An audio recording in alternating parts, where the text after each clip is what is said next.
Hey guys, tonight we journey through grimy stone alleys in the heart of ancient Rome. The moon's hanging low, casting its glow on broken tiles and mossy archways. You trudge quietly, sandals scuffing against the dusty cobbles, ears catching the hushed groans of someone nursing an ache behind closed shutters. The air carries hints of olive oil, incense, and something a little rodenty. Toothaches in Rome weren't just painful, they were soul-shattering. And the cures? Well, let's just say you probably won't survive this history lesson with your appetite intact. So, before you get comfortable, take a moment to like the video and subscribe, but only if you genuinely enjoy what I do here. And I'd love to know, where are you listening from, and what time is it for you right now? Now, dim the lights, maybe turn on a fan for that soft background hum, and let's ease into tonight's journey together. You're following the faint squeaks echoing through the forum. They come and go like whispers, half memory, half warning. The buildings tower around you, mosaics flickering in the lamplight. This is the late Republic, or maybe early Empire. It's hard to say. But one thing's for sure. Someone nearby is dealing with a pain that drills deep into their jawbone and sanity. You pause in front of a wooden doorway. Behind it, the sounds are unmistakable. Gasping breaths, a muttered prayer, and the frantic clinking of metal tools. Someone's got a molar that's made an enemy of their face, and they're about to do something about it. Toothaches in ancient Rome were nothing like the dull, nagging kind you text your dentist about. No, these were torturous, often infected, sometimes fatal, and always horrifying. Without antiseptics or real anesthesia, every crack or abscess felt like a curse hurled by the gods. Romans didn't floss. They didn't use fluoride and forget numbing gels. The best you'd get was maybe some sour wine to gargle, or a handful of poppy seeds if your healer was generous. For most folks, a sore tooth meant you were about to get intimate with a set of iron tongs and someone who may or may not have washed their hands since Caligula's reign. Still standing in that alley, you spot an old man wrapped in wool robes. He's selling something from a tray slung around his neck. Tiny parcels wrapped in parchment. "Mouse poultice," he mutters. "Tooth pain gone by sundown." You blink. Mice? Like actual mice? Welcome to the world of Roman home remedies. It's a place where superstition, desperation, and medicine had no clear borders. If it sounded weird and came with a dramatic promise, people gave it a shot. And mice, yes, tiny squeaky ones, were the unlikely heroes of the dental scene. Now, mice weren't just randomly thrown into the medicine game. For Romans, animals often carried deep symbolic weight. Owls were omens. Dogs were guardians. And mice? Well, mice were sneaky, nocturnal, and always surviving, somehow avoiding the gods' wrath and everyone's traps. Maybe that's why people thought they had power. Or maybe it's just because they were easy to catch, and nobody minded grinding them up. Historians still argue whether the mouse cure was actually believed to work, or if it was more of a performative gesture, a way to feel like you were doing something instead of just screaming into a clay pillow. But back to the alley. You decide to follow that man. He ducks through a side door into a cramped room lit by olive oil lamps. Inside, it smells like dried herbs, musty wood, and something slightly burnt. Along the wall sit shelves crowded with jars.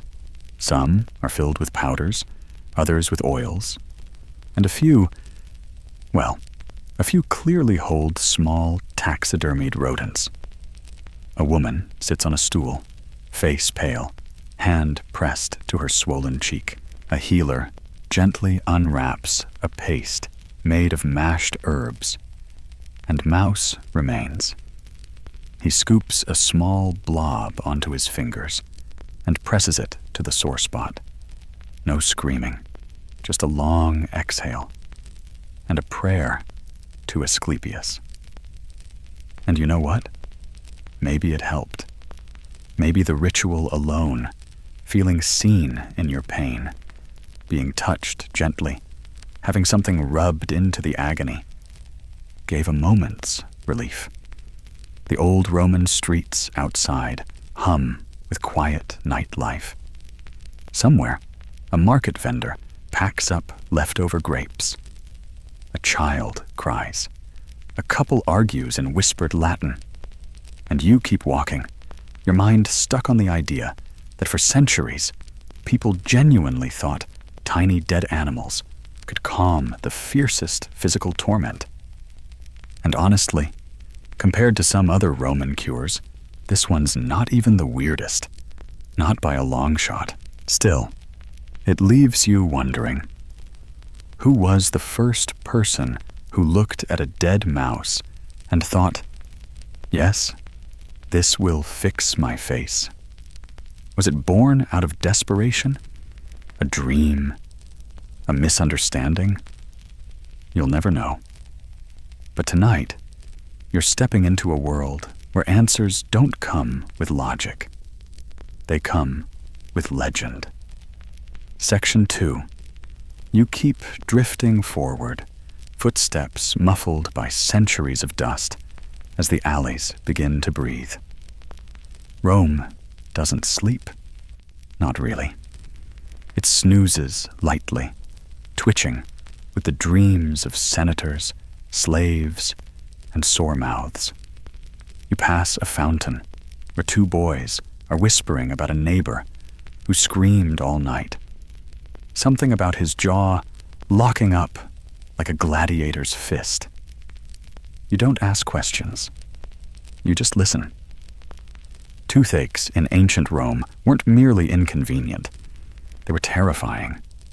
Imagine a world without dentists, antibiotics, or even a basic grasp of what causes decay. That's the world you're gliding through. A world where a toothache was a mysterious, raging curse that could turn a man into a sobbing heap within hours. The pain was sudden, deep, and unrelenting. No warning, just an eruption in your face. One day, you're gnawing on barley bread. The next, you're rocking back and forth, chanting old farm prayers and chewing on fennel like it owes you money. Your options? Limited, to put it gently. You could pour hot oil in your mouth. Yes, really. Or you could chew garlic until your tongue begged for mercy. One merchant in the Subura quarter swore by spitting wine into a fire while shouting your mother's name backward.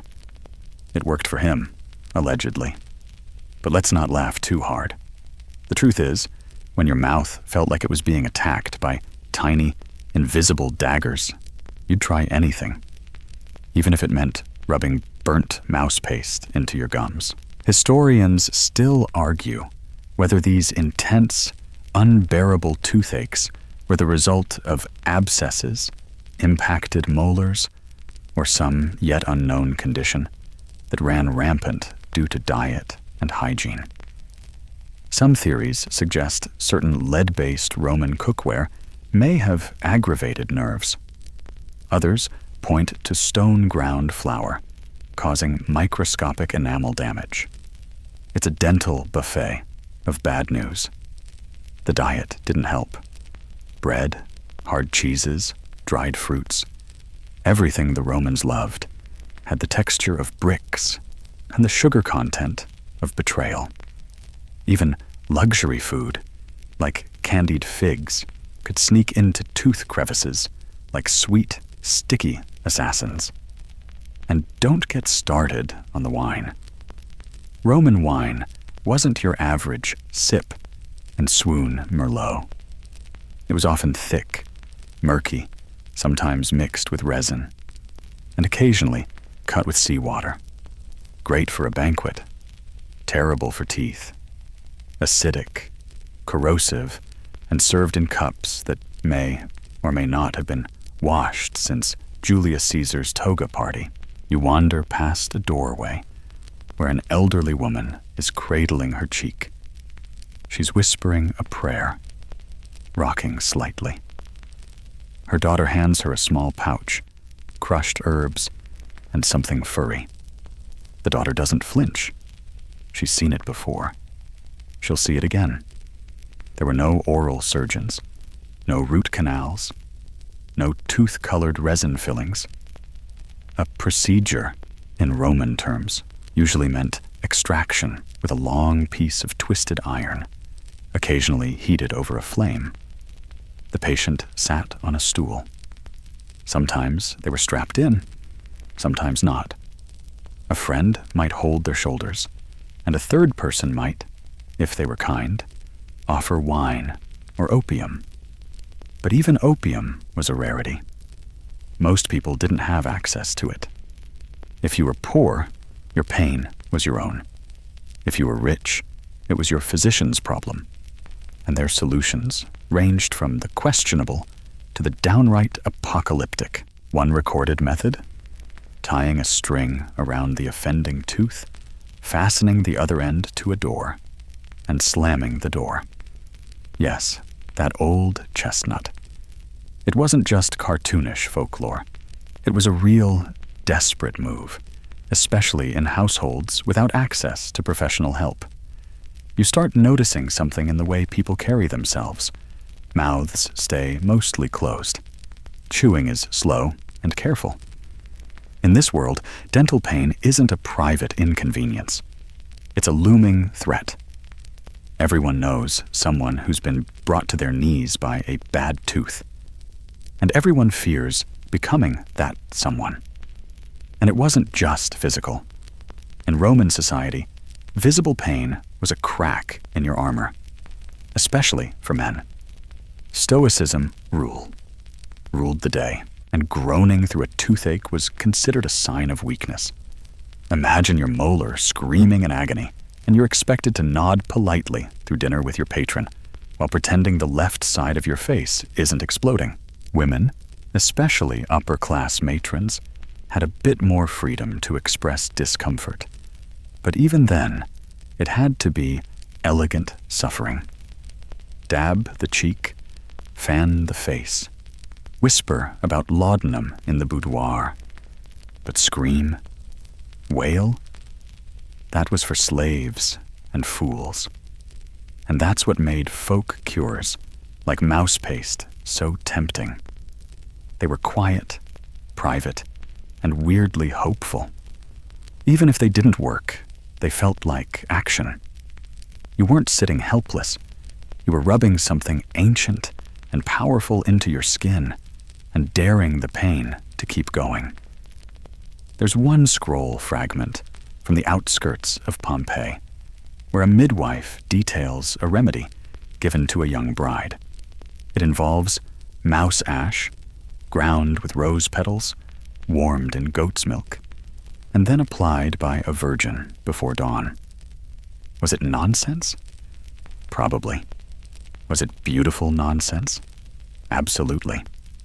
You pass another alley, where graffiti scratched into stone shows a crude drawing of a man with bulging cheeks and crossed eyes.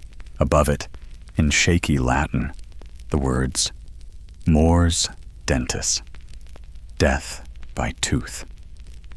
It might be a joke, might not be.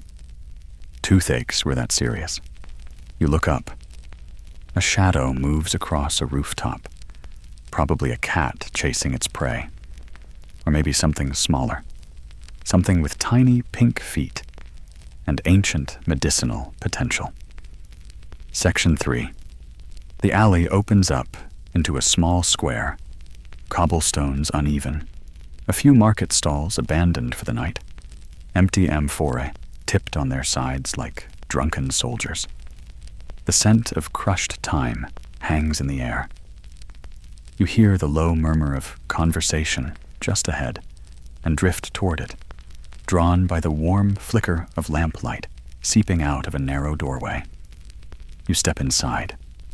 You're in a taberna medica, a Roman pharmacy, although that word barely does it justice. It's part herbal emporium, part blacksmith shop, part curiosity cabinet. The walls are crowded with shelves, and those shelves are crowded with jars, boxes, bundles, bones, and dried things. Some you recognize, some you wish you didn't. At the center of the room is a table, and on that table is a tray, carefully arranged with 6 dead mice. You blink. No one explains. No one needs to. You're in a world where that tray makes sense. Here, medicine is a delicate balance of tradition, desperation, and showmanship. There's no separation between science and belief. If it's pungent, rare, or has a backstory involving a goat and a lightning strike, it probably ends up on this table. And in Rome, the more exotic, the better. The apothecary, an older man with papery skin and the kind of beard that suggests he's had time to regret every career choice, leans over a scale. He's weighing dried centauri petals with a seriousness usually reserved for war negotiations. "Pain behind the eye," he mutters to the client beside you. The man nods, wincing. The apothecary points to a bundle wrapped in waxed cloth. 3 pinches of goat brain powder and a roasted mouse, ground for toothache or women's troubles. You stifle a cough. The man doesn't even blink. Mainstream fact time. Roman pharmacies were real. They weren't like your neighborhood CVS, but they were organized, documented, and full of practitioners who truly believed in their craft. Dioscorides, a physician from the 1st century, even wrote an extensive text called De Materia Medica, listing over 600 plants and animal-derived medicines, including, you guessed it, mice. You peer at the back shelf. There's a jar labeled Mus exustus in faint, flaking ink. Roasted mouse, ground to powder. Someone has drawn a tiny rodent curled like a shrimp on the lid. Honestly, cute. Historians still debate whether these mouse-based remedies were meant as real cures, or more like symbolic offerings, part of a ritual to drive illness away. The truth probably lives somewhere in between. Maybe the physical act of applying the mouse ash gave temporary relief. Or maybe belief was doing the heavy lifting. A woman enters behind you, clutching a crying toddler. She presses 2 bronze coins into the apothecary's hand and whispers something about swelling and heat in the jaw. He doesn't ask questions. He just reaches for a jar labeled Pulvis muris, mouse powder, adds a pinch of dried marjoram, and mixes the 2 with a small wooden pestle. The smell is oddly comforting, like suo and burnt toast. He wraps the concoction in linen, ties it with thread, and hands it over with this instruction: boil in honey wine, cool, apply to tooth or cradle. Cradle. You glance at the mother, and for the first time realize her baby is teething. The gum are puffy, flushed, probably throbbing. No baby Tylenol here. just linen bundles and desperate hope.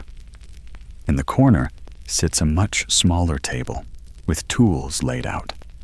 Rusted forceps, bronze probes, hooks that resemble fishing gear. It's the dental section. If the mouse doesn't work, well, those come next. A mainstream Roman dental procedure often involved tying string around a problem tooth and yanking quickly.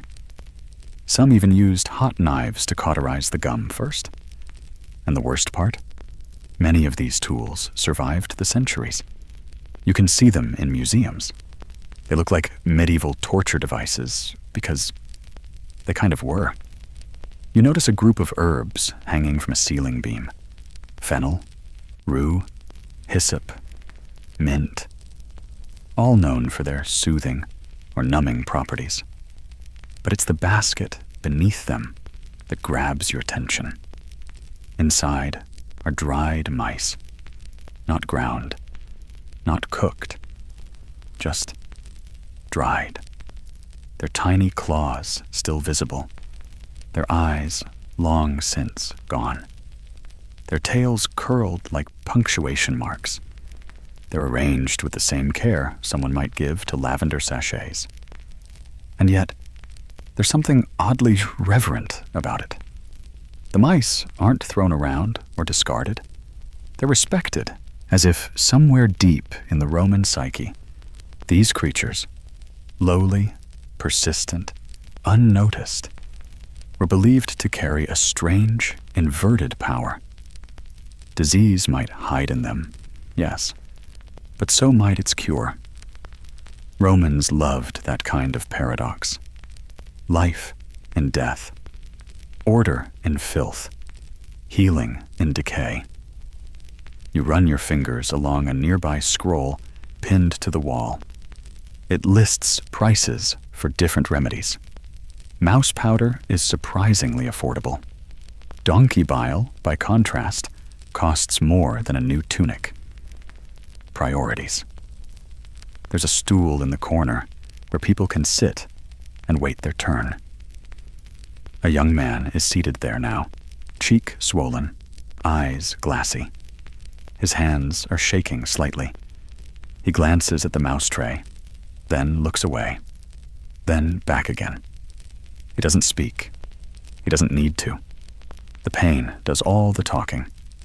You watch as the apothecary carefully removes a mouse from the tray, dips it in oil, and begins to roast it over a small brazier. The smell is strange. Burnt fur, meat, and a hint of thyme. Somehow, it doesn't seem entirely out of place. Not here. As the fire crackles, you close your eyes for a moment. And in that moment, you realize something. You're not judging anymore. You're not cringing. You're understanding. A little. Because pain, deep, unrelenting pain, shrinks your world. Makes you reach for anything, even if it has whiskers and a tail. The flames hiss softly. The room flickers. The mice lie still, waiting to be made into hope. Section 4. You linger in the corner of that quiet Roman pharmacy, the firelight playing across the jars and bundles like tiny, flickering gods. The scent of roasted mouse still clings to the air. Sharp, fatty, strangely medicinal. No one flinches.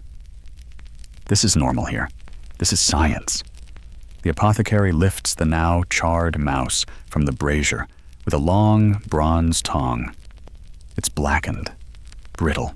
He places it gently on a slab of cooled marble and begins crushing it with a pestle, muttering under his breath. Not prayer exactly, but something like it. A rhythm. A ritual. The powder darkens the stone, mixing with a pinch of fennel seed and what looks suspiciously like honey. The paste is thick, the color of old coffee grounds, and it's spooned into a tiny clay dish shaped like a leaf. He hands it to the young man with the swollen cheek, who accepts it like a sacrament. And that's exactly what it is to him. You might be thinking, why mice? Of all the creatures slinking around the empire, why roast and grind those? Why not snakes, frogs, pigeons? Well, the Romans tried those too. But mice held a special place in the ancient world's imagination. They were everywhere, in the kitchens, in the walls, in the grain bins.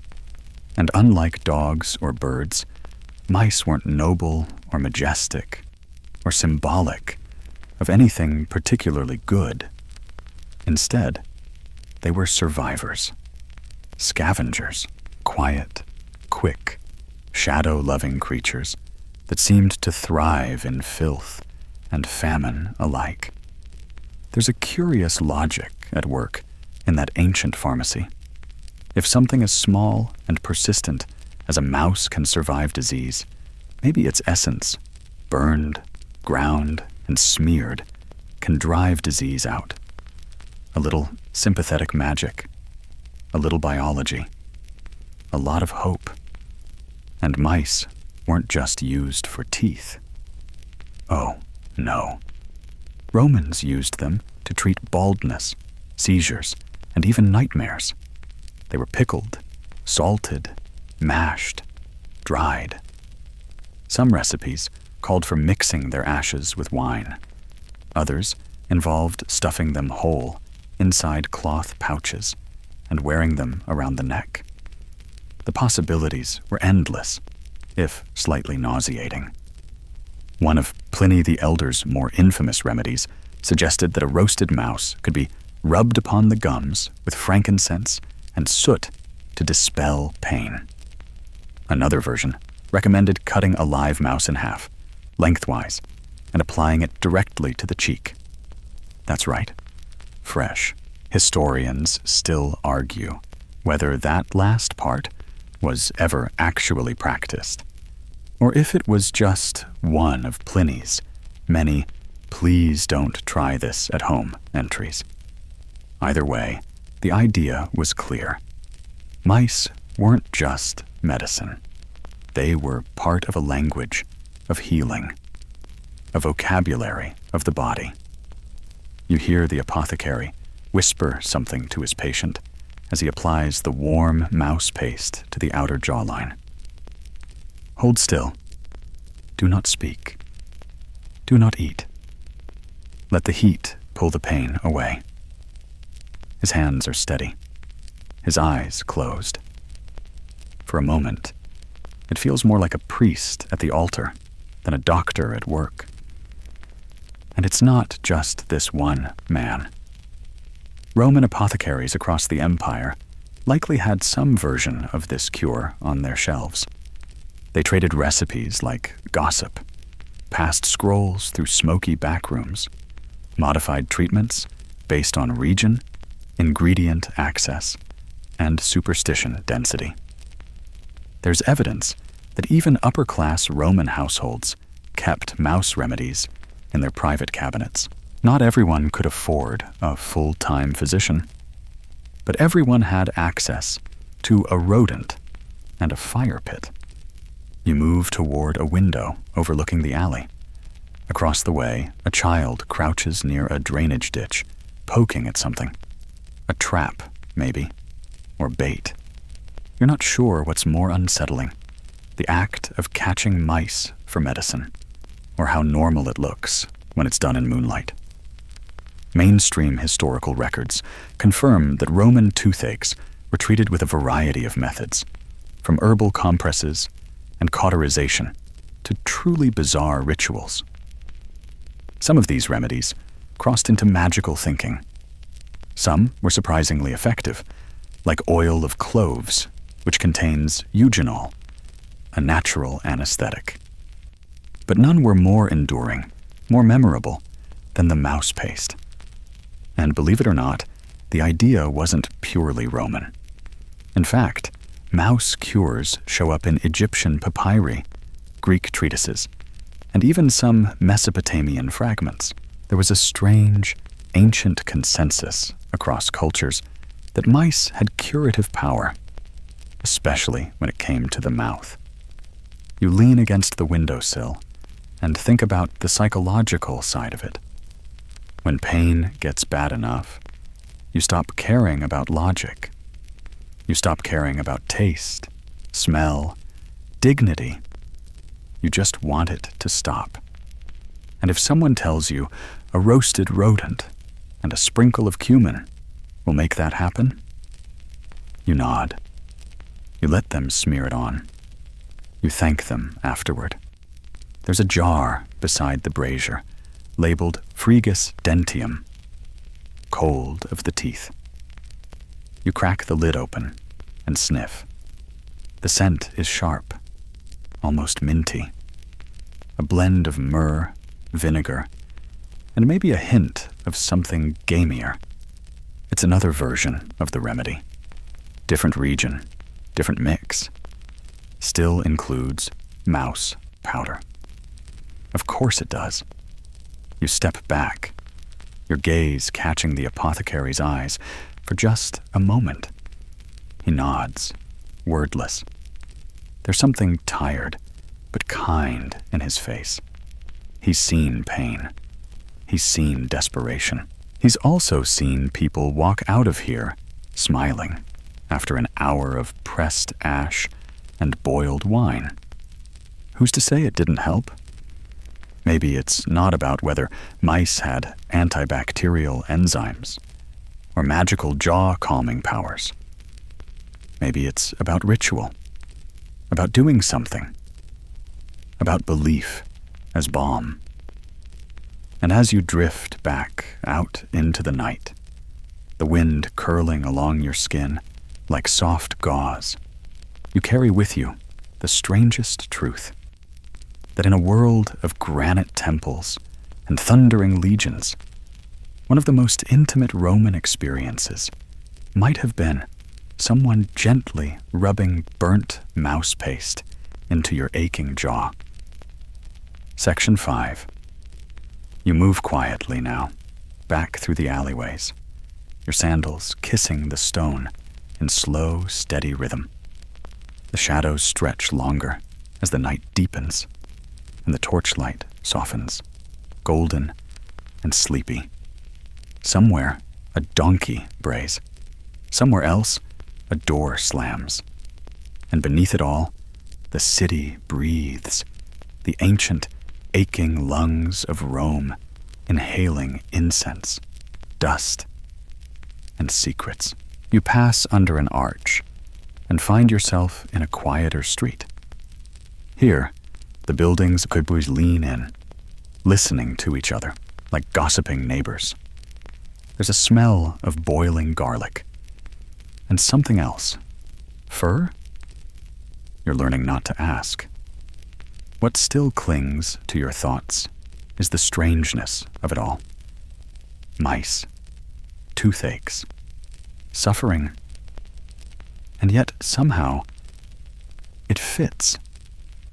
Not just in the realm of medicine, but in the realm of meaning. Because here's the thing about mice. They weren't just seen as ingredients. They were symbols. To the Romans, mice were small avatars of something bigger. They lived underground. They were silent. They appeared suddenly and vanished just as fast. Like pain, like fear, like death. And so, the idea of using a mouse to remove pain made a kind of poetic sense. You take something unwanted, a pest, a scavenger, and you turn it into a tool, a helper, a little sacrifice to the gods of pain relief. Some historians believe the symbolism went even deeper.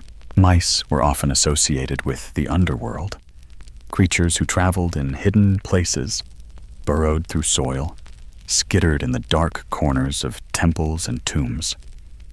That link with death and rebirth may have made them seem like natural intermediaries. If they could survive disease-ridden sewers and tombs, maybe they could absorb the sickness inside your gums. There's a marble relief not far from the forum that shows a figure holding a torch in one hand and a mouse in the other. Scholars argue endlessly about its meaning. Some say it represents purification. Others say it's simply an emblem of folk medicine. Still others claim it was just decorative nonsense. But the truth is, it meant something. It had to. You stop in front of a tiny roadside shrine. A statue of Apollo grins down at you, eyes worn smooth by centuries of prayerful touches. And at the base of his pedestal, tiny carved mice, dozens of them, scattered like offerings. See, Apollo, the god of medicine, healing, and plague, was sometimes linked to mice. In his incarnation as Apollo Smintheus, he was literally the mouse god. This version of him hailed from Anatolia, and temples to Apollo Smintheus existed as far back as the 5th century BCE. The connection was paradoxical, like most divine things. Mice brought disease, but Apollo controlled disease. And so, the mouse god was both the source and the cure. The Romans, who loved absorbing every deity they stumbled across, adopted this mouse-Apollo symbolism with unsettling enthusiasm. It made sense in a strange, mythic way. You could use the creature of rot to remove rot, like fighting fire with fire, or fighting pain with paste made of its spirit animal. Some fringe theories take it even further. There are scraps of papyri and pottery that suggest Roman healers believed mice had a special power over creeping sickness. That included toothaches, headaches, fevers, any condition that crept slowly through the body, gnawing from the inside. A mouse, after all, is a creeping creature, small, unnoticed, devouring. And so the logic went, let the mouse take it back. You turn into a narrow shop where charms hang like cobwebs from the ceiling. The owner, a woman with a face like a sun-dried fig, nods without speaking.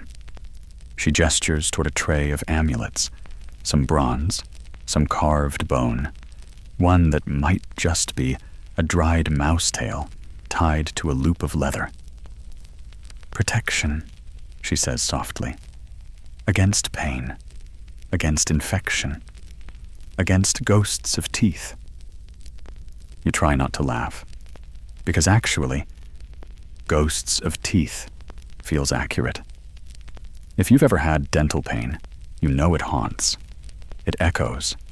It lives in your jaw long after the tooth is gone. And for a Roman, that ghost might follow you right into the afterlife. They didn't have a great understanding of anatomy. They didn't know about nerves, pulp, or abscesses. But they knew that a mouth could go wrong. And when it did, your soul often went with it. There's a Roman funerary stele from Gaul with an inscription that reads, "He died howling with pain in the jaw. May no gods ignore his wailing." Not poetic, just honest.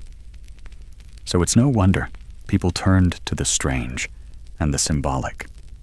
A mouse, burned to ash, mixed with mint or honey, applied with trembling fingers.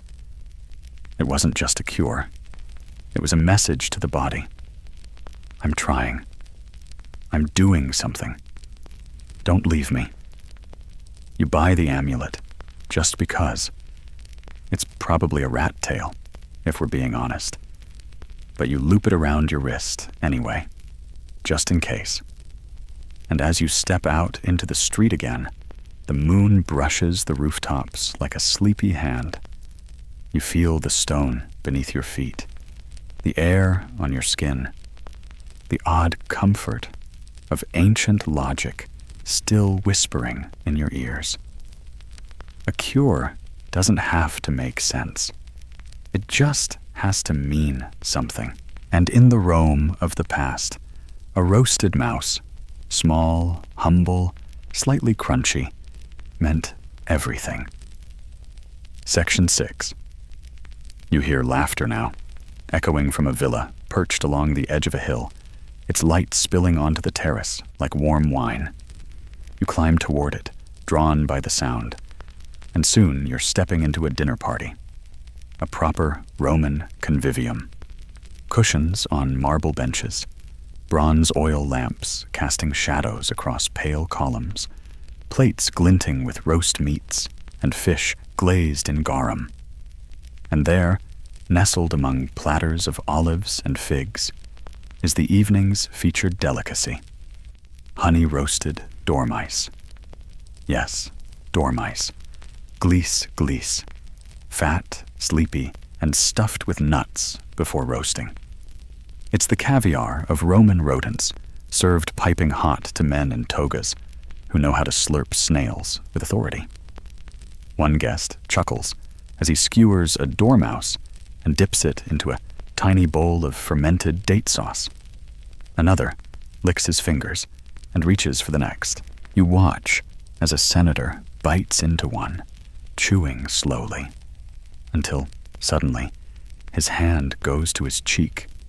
His jaw tightens. He tries to smile, tries to joke, but the pain catches him mid-swallow, and his laughter turns into a cough. The mood shifts. Toothache. Again. And this time, it's public, which, in Rome, is like bleeding on the Senate floor. Embarrassing, and, if you're important enough, possibly a political liability. One of the house slaves moves discreetly behind him, whispers something. A small bowl is brought out, something dark inside, thick like clay. The senator dabs it on his gum, feigning composure. He nods at the room, trying to rejoin the laughter. But his eyes are glassy, and his smile? Crooked. The bowl contains, of course, a mouse-based poultice. Even in the grandest homes, with marble atriums and imported peacocks, the remedies don't change. Tooth pain levels the playing field, whether you're mopping floors or commanding legions. If your molar turns mutinous, you're heading straight to Mouse Town. There's a story, one of those whispered ones historians love to half-believe, about Emperor Domitian. He supposedly had a dental phobia so intense he once ordered a condemned prisoner's tooth extracted just so he could see how much it hurt. When the man passed out, Domitian fainted too. Later, when struck by his own molar misery, the emperor tried mouse paste on the advice of a Syrian healer. Did it work? Probably not. But it made the pain feel seen, which in Domitian's world of suspicion and shadows was half the battle. And so here at this dinner party, surrounded by philosophers and poets and statues of Mars, a roasted dormouse plays two roles: delicacy and cure. One, you chew for show. The other, you smear for survival. Historians still debate whether Romans truly believed in the pharmacological magic of mouse meat, or if it was just the most accessible placebo around. But in elite households, appearances mattered. If you couldn't hide the pain, at least make the cure look dignified. Hence the silver bowls, the honey infusions, the addition of rose water or saffron. Sometimes a few rose petals floated in the paste. because nothing says elegant suffering like crushed vermin and floral garnish. You drift along the periphery of the gathering. One man is telling a joke about a dentist in Pompeii who mistook a molar for a pearl and proposed to his patient. A woman counters with a story about a freedman who cured his wife's toothache by whispering to it every night. He'd say sweet things to it, she giggles. Like, "You are not welcome here, little demon. Kindly find another jaw." Not bad advice, honestly. You notice a young scribe in the corner, scribbling furiously on a wax tablet. He's cataloging tonight's dishes and tonight's discomforts. One more note in a long tradition of Roman writers chronicling pain alongside pleasure. Even Martial, the famously snarky poet, once penned a couplet about dinner guests whose teeth burst open like olives at harvest. He was probably exaggerating, but knowing Roman kitchens, maybe not. You pass a statue of Asclepius tucked into a niche, the god of healing, leaning on his staff, a serpent curling around it. Someone has left an offering at his feet. You lean in. It's not fruit, not flowers. It's a mouse tail, dried and coiled like a question mark. The gods don't always get pomegranates, it seems. And this brings you to something critical. In Rome, a good meal and bad pain could sit side by side. Pleasure and suffering were neighbors, expected to share the same table. Your host might serve lark's tongue and fig sauce and offer mouse paste between courses if someone winced too hard while biting into a chestnut. It's all part of the same Roman rhythm. Eat, ache, heal, repeat. You slip out onto the terrace where the air is cooler and the city sprawls below. Somewhere down there, in a tenement lit by oil lamps, a mother is stirring ground mouse into wine for her son's aching jaw. And up here, in a villa of marble and myth, a senator dabs the same remedy on his inflamed gum between sips of Falernian. The city may be divided by class, power, and privilege, but in the mouth, everyone bleeds red. Everyone winces. Everyone reaches for the same blackened mouse. And as the stars emerge over the tiled roofs and domes, you realize something. Nothing has ever united a civilization like the fear of a toothache. Section 7. You leave the villa behind, descending stone steps slick with dew, your breath curling faintly in the night air. Rome quiets a little now. The city rests, but never fully sleeps, and neither does the pain. Behind almost every shuttered window, there's a story of love, of war, of infected gums. You turn a corner and step into a smaller street, narrower, tighter. This is where the real work gets done. The district of tradesmen. You hear the rasp of metal against stone, the dull thud of something heavy dropped onto wood.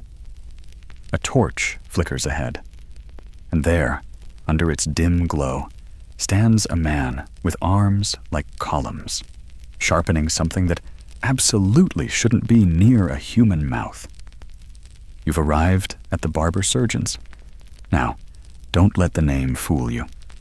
He's not the kind of guy to trim your bangs and offer minty floss.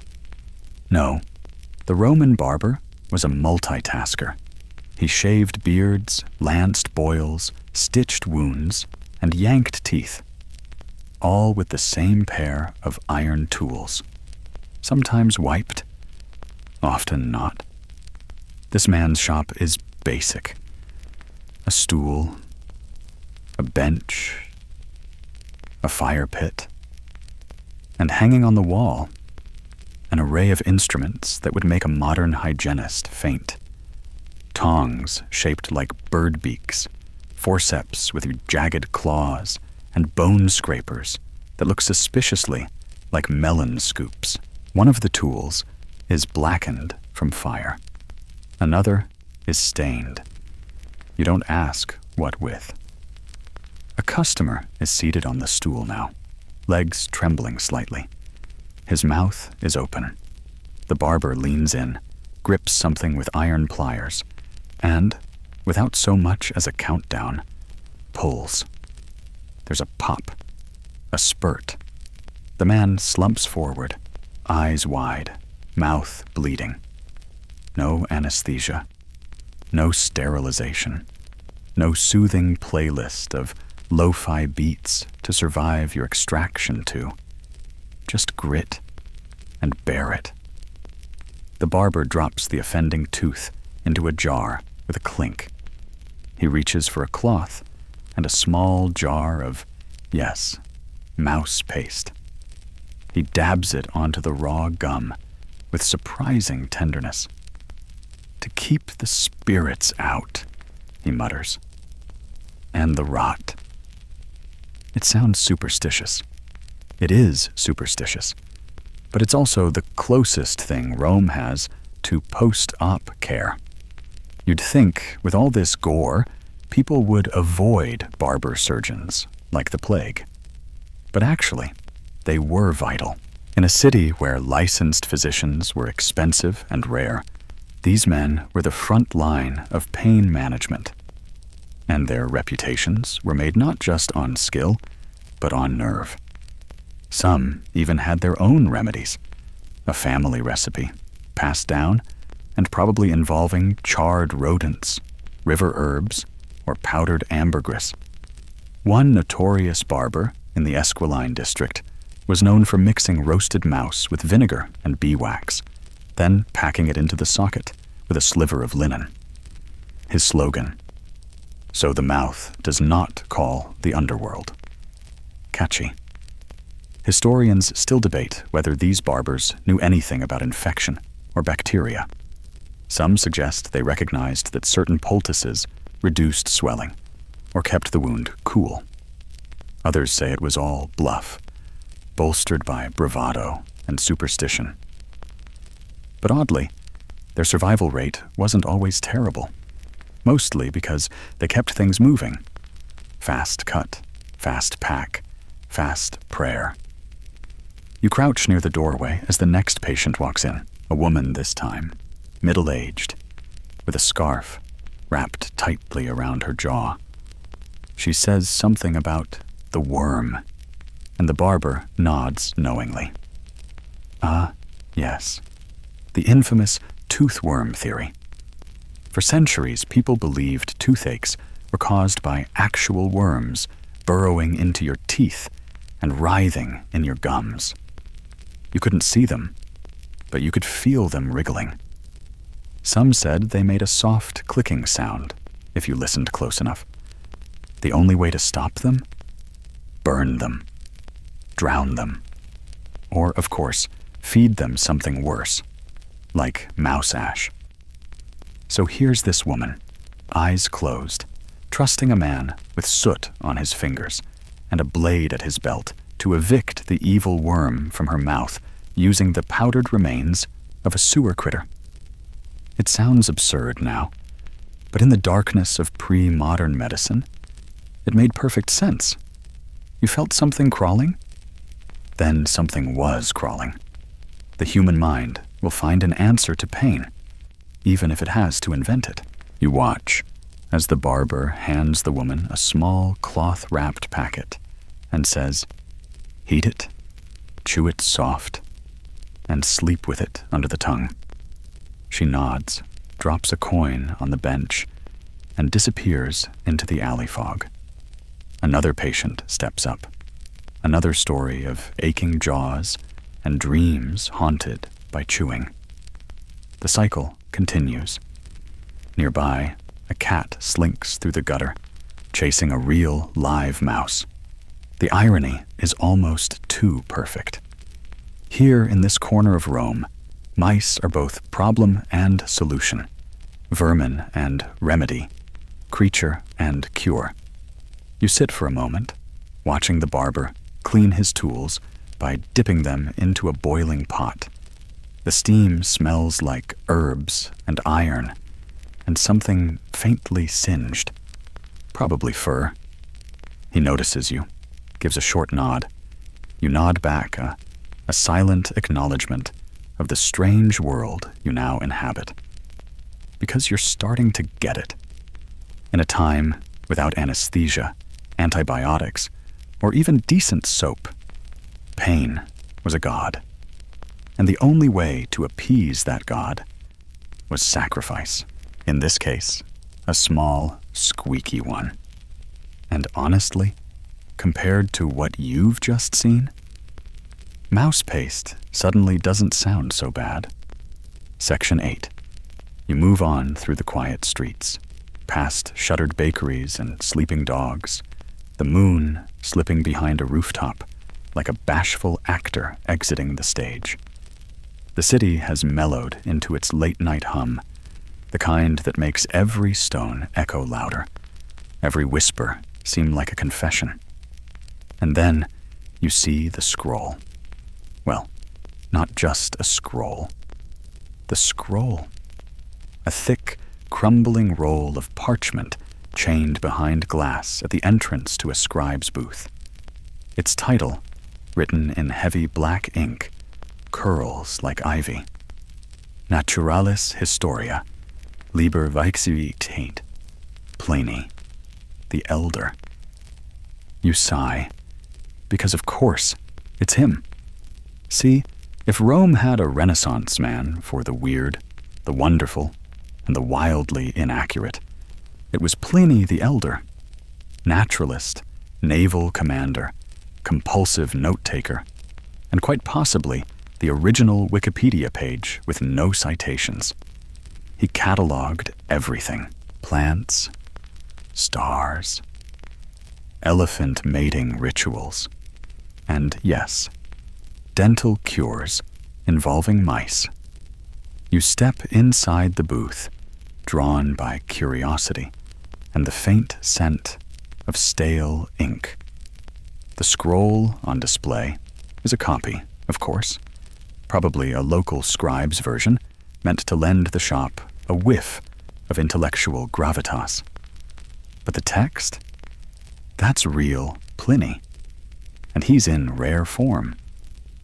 He writes, with unwavering confidence, that mouse ash, particularly when the animal is roasted whole and ground while still warm, can draw the poison of the aching root from within the jaw by means of smoke and fire, the natural opposites of rot. In another passage, he notes that if a mouse is eaten raw by a child suffering tooth pain, it will prevent all future agony in the mouth. You gag slightly, just a little.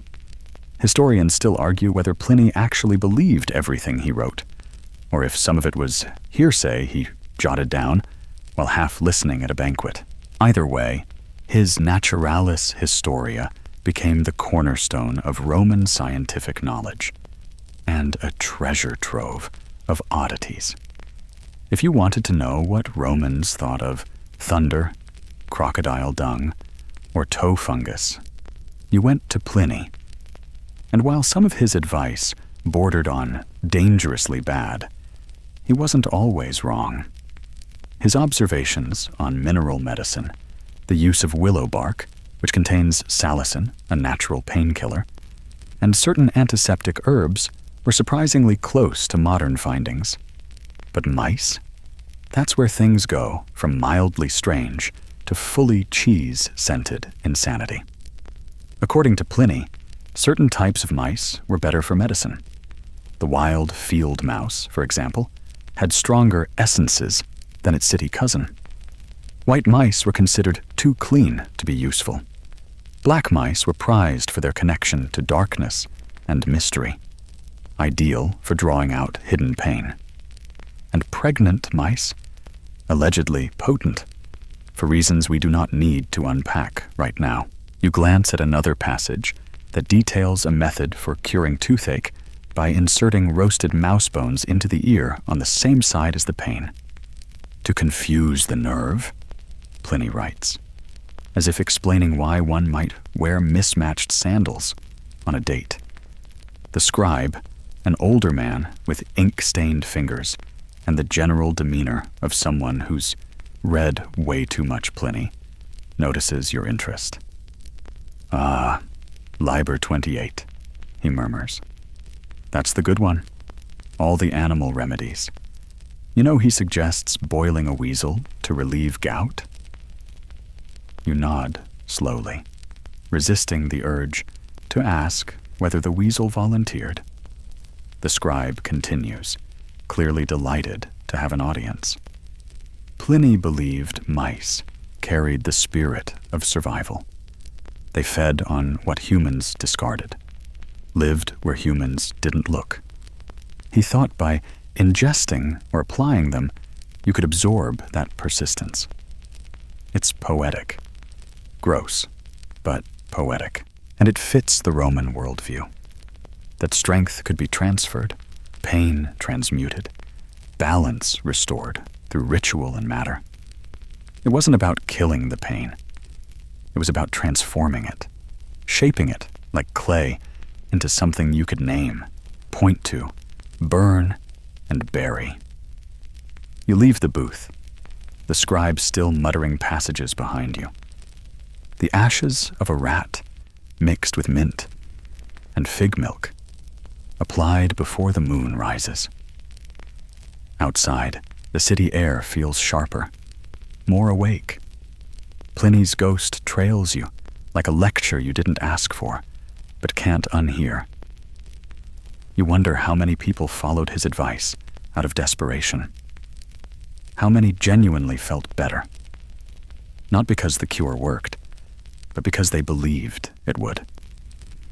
Maybe they walked out of an apothecary, mouse poultice still warm against their face, and felt just a bit more human, less afraid.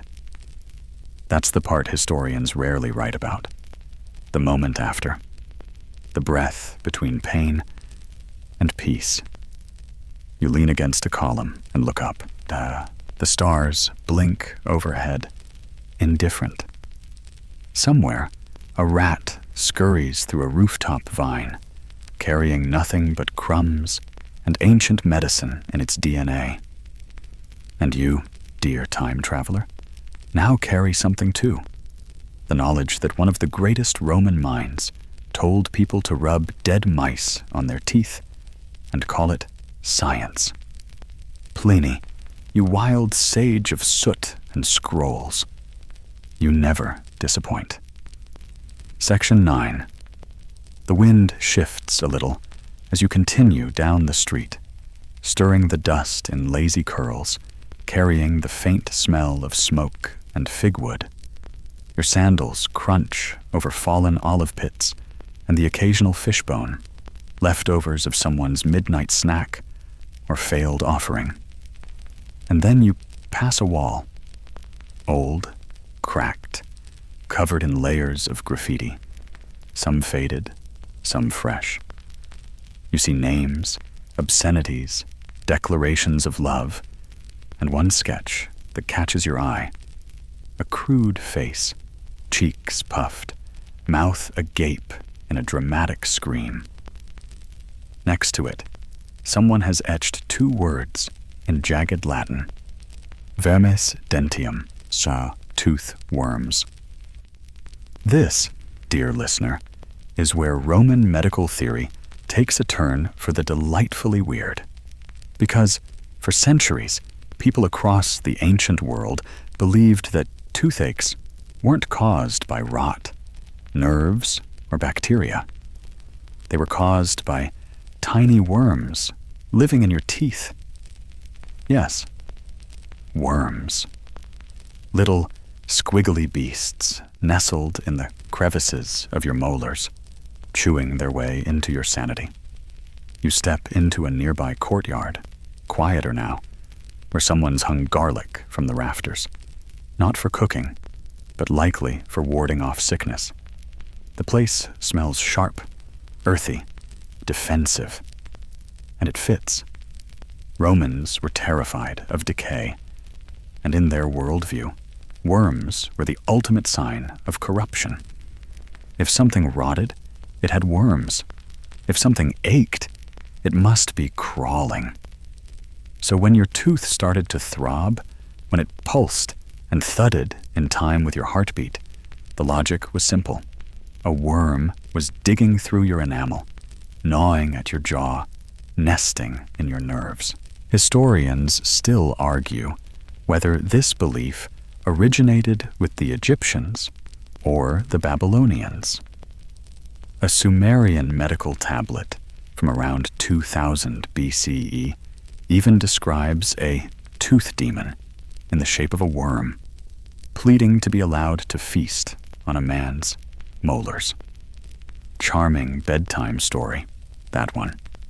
By the time of the Roman Empire, the idea had solidified into everyday knowledge. You could hear it whispered in forums, baths, markets. Ah, yes, I have the worm again. This one's a biter. To kill the worm, you needed heat, bitterness, smoke, or ash. Enter mouse paste. The idea was that by roasting a creature as small and wriggly as a mouse, grinding it up and applying it to the sore spot, you'd either A, smoke the worm out, or B, confuse it into leaving your mouth. Yes, confuse it. Apparently, even ancient parasites had the capacity to be startled. You find yourself in a candlelit room now, small, smoky, and filled with the rattling clinks of ceramic jars. A woman in a dark robe leans over a boy who's clutching his cheek, tears brimming, but unshed. She holds a sprig of rue in one hand, a jar in the other. You don't need to guess what's inside. She begins to chant, softly, slowly. Her voice is melodic, like the lull of a river, but the words are odd. Latin, mixed with something older, maybe Etruscan. Between the phrases, she presses the warm poultice to the boy's face. The scent of scorched fur mingles with mint. Mouse paste alone isn't enough tonight. She adds a ritual. Because in Rome, pain wasn't just a physical affliction. It was spiritual, supernatural, a punishment, a curse, a whisper from the gods. The worm, in their minds, wasn't always a literal creature. Sometimes it was sin. Sometimes it was fear. Sometimes it was a ghost, a shade of something you hadn't done, gnawing at your roots from the inside. There's a fringe account from a Roman dream interpreter named Petronax, who believed that dreaming of loose teeth meant your soul was trying to shed guilt. The pain? That was the resistance. The worm? A metaphor for the things you hadn't let go. Wild? Yes. But oddly beautiful. You leave the room quietly as the chanting continues. The boy relaxes a little. Maybe it's the warmth. Maybe it's the comfort. Or maybe he believes the worm is finally leaving. Out in the street again, the world feels thicker somehow, denser with meaning. You think about how many people lived and died with worms in their teeth. Not real ones, of course, but believed ones. And you wonder, is belief enough to make something real? You pass a man selling charms from a tray strapped to his chest. One of them is a tiny silver pendant shaped like a mouse, coiled around a tooth. For the worms, he says, winking. They don't like company. You keep walking, but you feel the pendant's weight, even without buying it, because suddenly, you're not so sure the worm was ever the crazy part. Section 10. You follow the curve of a crumbling aqueduct, its massive arches stretching into the star-lit haze. And soon you smell it. Smoke, sharp and oily, tinged with a scent you now recognize far too well. Fur. You're near the fire pit of a street-side healer, the kind who doesn't ask too many questions and takes payment in coin, eggs, or half-promises. There's no marble, no scrolls, just a fire, a flat stone, and a small basket of freshly caught mice. She's already started roasting. The healer squats beside the flames, her robes singed at the hem, eyes reflecting orange light like a cat's. She's humming a tune, not cheerful, not grim. Just something to pass the time while fur crisps and bones begin to blacken. This is where the paste is born. A common Roman cure for toothaches required the mouse to be roasted whole. Fur, guts, bones and all. No gutting, no seasoning, just laid flat on hot stone or skewered over flame until it blistered and popped, then crushed into ash. Why whole? Historians still argue over that one. Some say it preserved the spirit of the mouse, that burning it whole kept its essence intact. Others think it was just easier and, well, less fiddly. Who wants to gut a rodent before dawn when someone's wailing in dental agony? The healer adds dried thyme to the ashes, not for flavor, though who knows, but for its numbing and antiseptic qualities. Then comes a splash of wine. Not too much, just enough to make a dark, muddy paste, the color of scorched earth, the consistency of sadness. You watch as she presses it into a cloth and folds it 3 times. This isn't a slapdash operation. There's precision here, a practiced elegance to the ritual. It might not be science, but it is art. She places the warm cloth gently against her patient's cheek, a young man with tear tracks in the dust on his face. His jaw trembles, but he doesn't flinch. Maybe he's beyond flinching, or maybe he believes this will work. And belief, as you've seen again and again, is Rome's most potent medicine. A crowd gathers, quiet, respectful. This isn't entertainment. It's communal survival.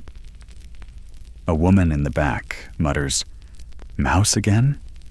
And someone else replies, "At least it's not beetles." Fair point. One healer in southern Gaul reportedly used crushed beetles mixed with goat bile for molar infections. The smell alone could probably kill a nerve. The healer stands, wipes her hands on her robe, and starts prepping another rodent. Her fire crackles. The mouse twitches, freshly caught, maybe not even dead. She slaps it down onto the hot stone. The crowd doesn't flinch. This is just medicine. And in a strange way, it makes sense. The fire represents purification. The roasting, a kind of symbolic transference, burning out the pain. The ash, dark and bitter, becomes the carrier. Add herbs to soften the fury, wine to welcome it, cloth to carry it, and you've got a Roman dental poultice. A little culinary, a little magical, entirely desperate. You kneel beside the healer. She nods, gestures at her tools. Stone mortar, bronze spoon, bundle of sage. Her mouse is almost done. The tail has curled tight like a question mark. She plucks it up with tongs sets it on the stone, and begins to crush. The smell is sharp, earthy, unmistakable. You'd know it anywhere by now. She adds a pinch of something yellow. Maybe sulfur, maybe pollen. Hard to tell in the dark. The paste thickens. She stirs slowly, almost reverently, and says softly, "For pain that sits like a stone and bites like a fox." You wonder how many people she's treated, how many jaws she's calmed, how many teeth she's failed to save. Not every story ends in relief. Sometimes the pain wins. Sometimes it spreads. Sometimes the mouse doesn't work. But still, they keep trying. There's even a charm, some healers mutter, as they apply the paste. From fur to flame, from flame to ash, let pain pass swift, as mouse did dash. It doesn't rhyme in Latin, but it feels right. Some scholars believe the preparation method mattered more than the ingredients, that it wasn't the paste itself, but the heat, the ritual, the way someone sat beside you, focused entirely on your suffering, trying to coax the pain away. And maybe that's enough. A boy in the crowd pipes up, "Why don't we use dogs instead? Bigger, stronger." The healer snorts, smearing the paste onto another cloth. Because dogs are loyal. Mice are clever. You want cleverness to trick the pain out.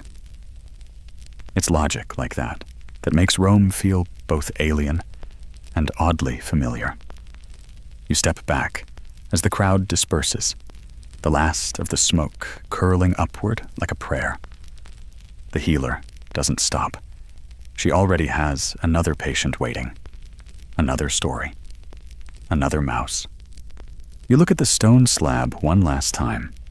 The ash, the tools, the fire, and you realize you've witnessed something sacred in its own grimy, squeaky way. This wasn't just medicine. It was a dance with fire, a plea to the unknown, a roasted rodent pressed between you and the abyss. Section 11. You wander farther from the fire pit, the embers behind you glowing like sleepy eyes in the dark. The alley bends, becomes a crooked little square. And there, beneath a slanted awning, stitched from old boat sails, you find another kind of healer entirely. He's not roasting anything. He doesn't have ash-streaked fingers or a mortar. What he has is a scroll under one arm, a lizard in a jar, and the confident grin of a man who absolutely believes he can sell you anything. Meet the quack doctor, Rome's smooth-talking, herb-pushing, symptom-stretching answer to modern infomercials. And while some physicians spent years studying in Alexandria or Pergamon, this guy, he's clearly got more charisma than credentials. He spots you, beams, and gestures to his table, which is cluttered with vials, roots, feathers, and a surprisingly large number of beetle wings. He launches into a pitch before you can protest. Tooth pain? Ah, I see it in your aura, he says, not even looking at your mouth. You need my patented elixir of the East, sourced from Syrian camphor, mixed with crocodile tears, and kissed by moonlight. You raise an eyebrow. He leans closer, dropping his voice to a hush. Or, for a friend, perhaps? We also offer the Whispering Mouse tincture, distilled. No chewing required. You've stepped into the snake oil corner of Roman medicine, where desperation meets theater. And honestly, you're here for it.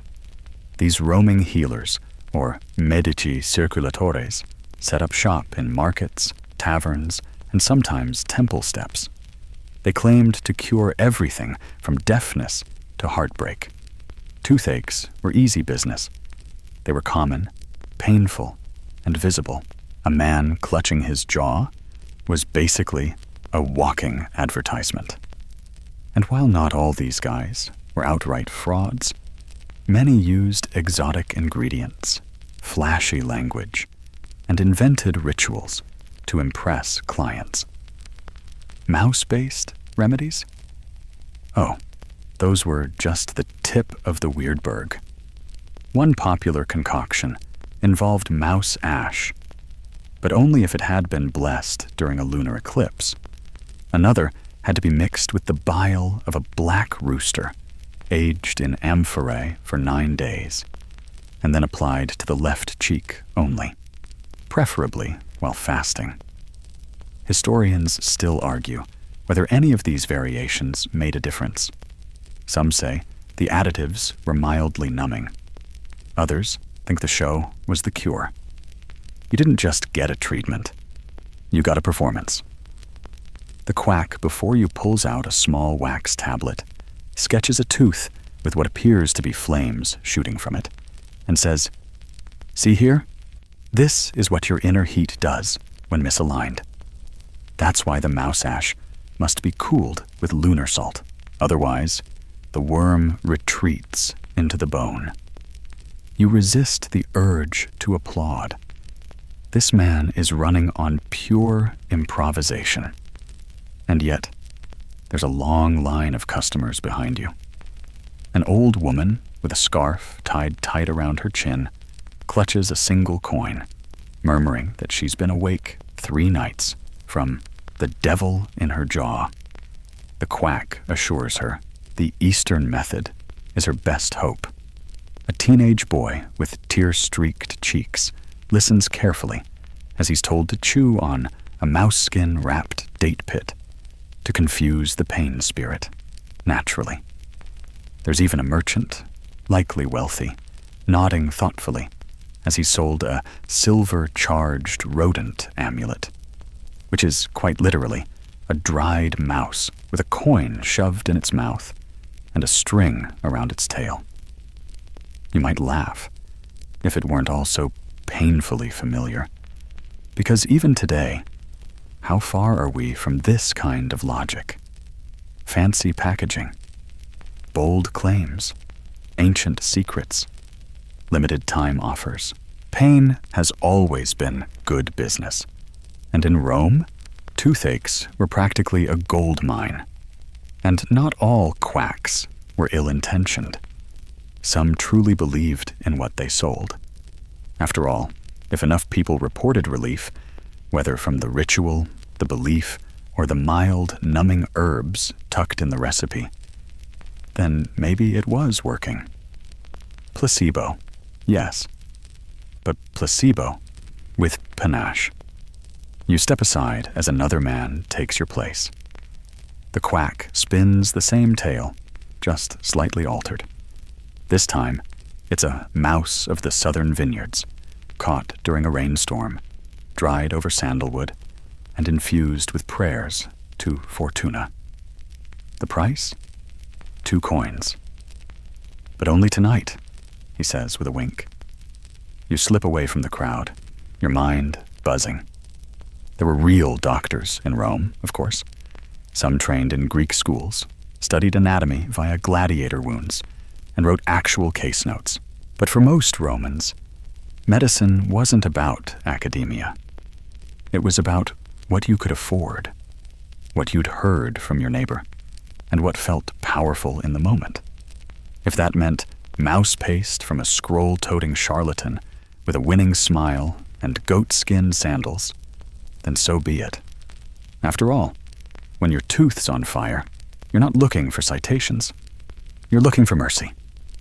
And in a city where magic and medicine danced so closely together, sometimes the man with the lizard in a jar offered more comfort than the man with degrees. The stars twinkle overhead as you walk away, You think about how many people have been soothed, not by science, but by stories, by ritual, by hope. And tonight, that hope smells faintly of burned fur and roasted roots. Section 12. The marketplace is closing now. Vendors pack their baskets, scrape wax from tablet tops, and mutter softly to each other about debt, gods, and rumors of bad fish. You slip through the crowd like a shadow, following a scent on the breeze. A strange, familiar mix of smoke, spice, and something, well, rodent adjacent. But this time, you're not in Rome anymore.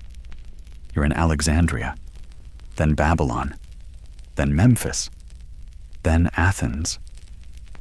Your feet haven't moved, but your mind is time-traveling across the Mediterranean, following the ancient mouse medicine trail. Because, as it turns out, Rome wasn't the only civilization turning to rodents for dental deliverance. The love affair between mice and medicine runs deeper than a root canal. Cultures from Greece to Egypt, from Mesopotamia to beyond, all had a weirdly united understanding. If your tooth hurts, try something involving a mouse. Let's start with the Egyptians. You're standing now in a bustling courtyard in Thebes, a papyrus scroll open in the hands of a healer priest. He's reading from the Ebers Papyrus, one of the oldest medical texts known to man, roughly 3,500 years old, and written in meticulous black and red ink. One line catches your ear: a remedy for mouth pain involving mice boiled in milk, combined with resin and applied directly to the gums. Delicious. The Egyptian belief was simple. Ailments in the body were signs of imbalance, spiritual, physical, or both. Animals were thought to hold power, especially those that thrived in extremes. Mice, small and prolific, living in the tombs and temples of gods, carried symbolic weight. They were liminal creatures, between the walls, between the worlds. You shift, and suddenly you're in Babylon. A stone tablet lies half buried in sand, inscribed with cuneiform wedges. The cure for toothache, it says, is to invoke the tooth worm demon and feed it roasted mouse mixed with wine and honey. This isn't just medicine. It's a negotiation. Feed the invader something more delicious than your nerves, and maybe it'll leave peacefully. Clever. You blink again, and now you're in ancient Greece. A marble courtyard. A bearded man in a simple robe nods sagely as a young apprentice stirs a mortar of herbs and, yes, mouse parts. That man is Hippocrates, the so-called father of Western medicine. And while his surviving texts are suspiciously silent about mice, we know others in his circle were less squeamish. Some Hellenic physicians prescribed rodent-based pastes for abscesses and swelling. One Greek remedy describes grinding dried mouse with fig sap and vinegar, applied in layers under a bandage. The idea? Fig sap would draw out the infection, vinegar would confuse it, and the mouse was the messenger between worlds. Historians still debate whether these similarities across cultures were independent discoveries or shared wisdom passed along trade routes. After all, the Silk Road didn't just carry silk. It carried ideas, myths, cures, and the occasional recipe involving mice. Back in Rome, you walk now with a merchant returning from Carthage. In his pack are jars of strange pastes, one from Nubia involving smoked bat wings and desert mice, another from Judea combining pomegranate rind, frankincense, and crushed rodents caught during a full moon. Mouse medicine wasn't Roman. It was global. It's humbling, really, how different civilizations, so divided by language, politics, and geography, converged on the same squeaky solution. When your face throbs and your options are limited, you reach for whatever's nearby. And mice? Mice were always nearby. You pause in front of a scroll vendor, fingering a copy of De Pnosophysta, Athenaeus's massive collection of dinner party trivia. Somewhere in its labyrinth of quotes and stories is a casual mention of mouse meat as both delicacy and remedy. It seems the boundary between food and pharmacy was thinner than we'd like. There's a fringe theory you've heard whispered by modern scholars that mouse medicine may have even traveled east into India and China, where rodent-based treatments appear occasionally in ancient Ayurvedic and traditional Chinese texts. Nothing conclusive, but enough to make you wonder if this odd little idea went farther than we think. And here's where it gets spooky. Multiple civilizations, independently or not, came to the same eerie conclusion: that pain could be pulled from the body using something as humble and overlooked as a mouse, a creature that lives in the dark, that sneaks into your home, that consumes what you forget, a creature so familiar with filth that it seems immune to it.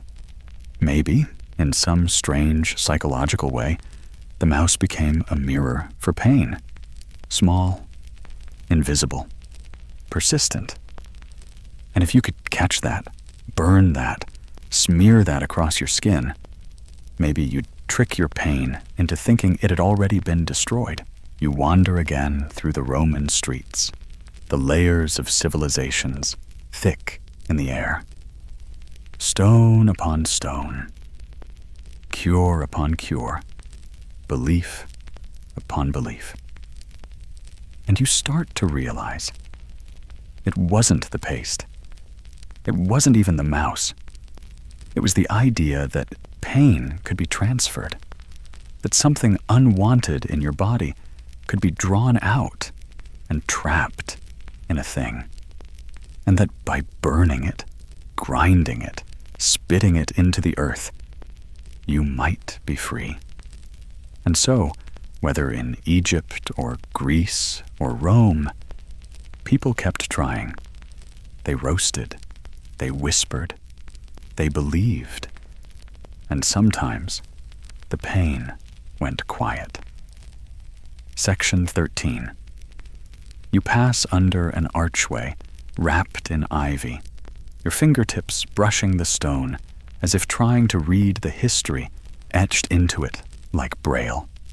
The city sleeps, but the air still thrums with ancient logic, as if every corner holds the echo of someone muttering a charm against pain.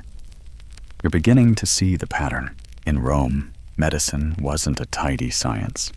It was a chaotic tapestry woven from superstition, ritual, and whatever happened to be crawling through the pantry at the time. Tonight, you step into that mess more fully. Welcome to the world of magical thinking, Roman style. You enter a dark courtyard behind a domus, wealthy, quiet, with a small altar to the household gods in one corner. The flicker of a single oil lamp illuminates a bundle of herbs hanging above the threshold: lavender, sage, and a mouse tail, dried, bound with thread, dangling like a macabre charm bracelet. You're not surprised anymore, because in Rome, healing wasn't just a physical act, it was spiritual theater. And in the case of toothaches, that theater was elaborate. They didn't have a word for placebo, but they understood that pain didn't always live in the flesh alone. It lived in the mind, in the breath, in the whisper of a god's displeasure. which meant your treatment had to engage more than just the body. It had to convince the cosmos to let you off the hook. Mouse paste alone? Maybe. But mouse paste combined with incantations? Now that was potent. You stand beside a healer who's just applied a warm poultice of roasted mouse ash and myrrh to a child's jaw. But she doesn't stop there. She begins to chant, a sing-song rhythm in Latin. As the mouse is ground to dust, so too this pain shall break and rust. From child's mouth to ash below, let ache be gone, let healing grow. The child stares up at her, eyes wide. His mother grips his hand. The rhythm continues. The paste cools. And somehow, the child's breath slows. Historians still argue over the purpose of these chants. Were they truly believed to have magical power? Or were they just a way to soothe the patient, especially children, into accepting the strangeness of the treatment? It's likely both. In a world without cartoons or calming Spotify playlists, a soft voice repeating sacred words might have been the closest thing to comfort. You remember reading about Roman amulets, small objects inscribed with protective phrases, often hung around the neck or wrist. Some were carved with the image of a mouse curled protectively around a tooth. Others included short instructions. Rub when ache begins, or place on tongue before bed. A physical focus for the mind. And it wasn't just the poor who used these. Wealthy Romans, ever superstitious, often kept a drawer of charms and relics alongside their perfumes. A senator might consult his augur, a priest who interpreted omens, before undergoing any treatment. A well-born matron might whisper a blessing over the paste before letting her maid apply it. Because you didn't just treat pain in Rome. You bargained with it, outwitted it, appeased it like a bad-tempered deity. You step into another alley and catch a glimpse of a man tying a red ribbon around the handle of his front door. No one speaks, but you know what it means. Someone inside is sick, possibly a child, possibly teething. The ribbon is both a warning and a prayer. Further down, you overhear a market vendor giving unsolicited advice to a customer. You must use a mouse caught by a virgin. It won't work otherwise. Everyone knows that. You can't help but smile, because there it is again. Ritual over reason. The belief that certain conditions made a cure more effective. Moon phases, purity of the catcher, direction of the wind. Even the day of the week mattered. One fringe text recovered near Pompeii advises that the mouse be roasted on a Wednesday, facing west, with the left foot of the preparer uncovered. That's not medicine. That's performance art. And yet, here's the kicker. It often worked.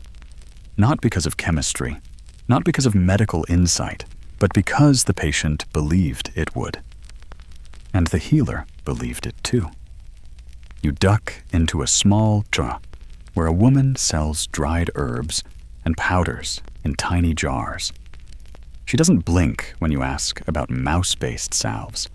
She simply asks, for a child or adult, night pain or day pain, dream worm or fireworm. You pick fireworm, obviously. Sounds metal. She hands you a packet and says, boil it. Don't look at it while it simmers. Drink a little. The rest press to the jaw. And keep silent while you do it. The pain doesn't like silence. You wonder if that last part's real advice or just a poetic touch. Either way, it sticks with you. Because silence and belief go hand in hand. In Rome, healing was as much about theater as it was about ingredients. A mouse roasted in a back alley became more than a mouse.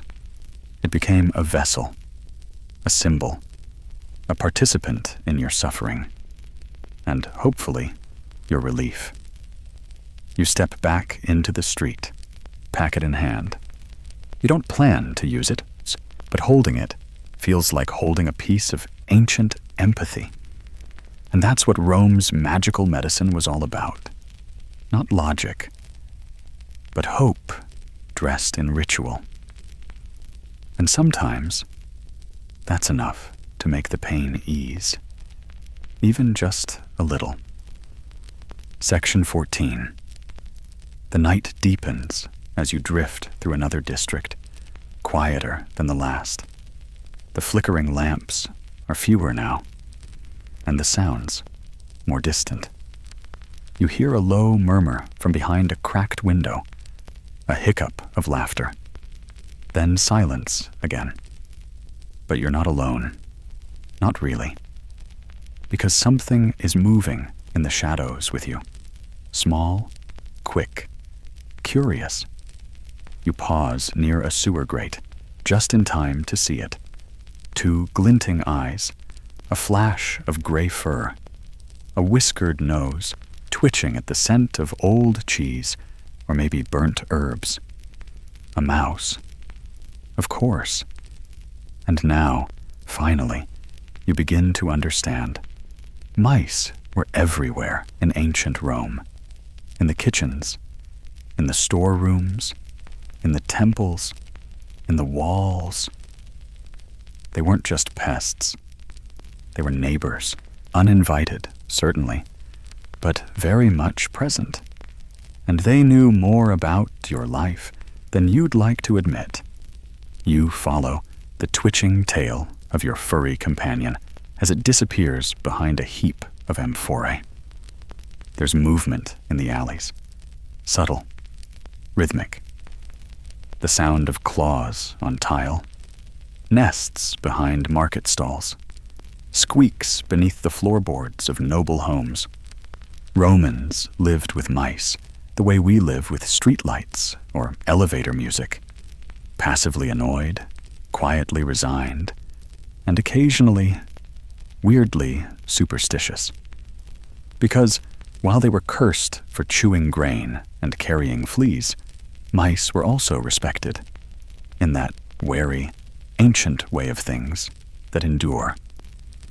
You duck into a bakery's rear courtyard. The ovens are still warm from the day's loaves, and near the cooling racks, mouse droppings, a few half-eaten crumbs, a chewed linen pouch that once held flour or maybe dried herbs.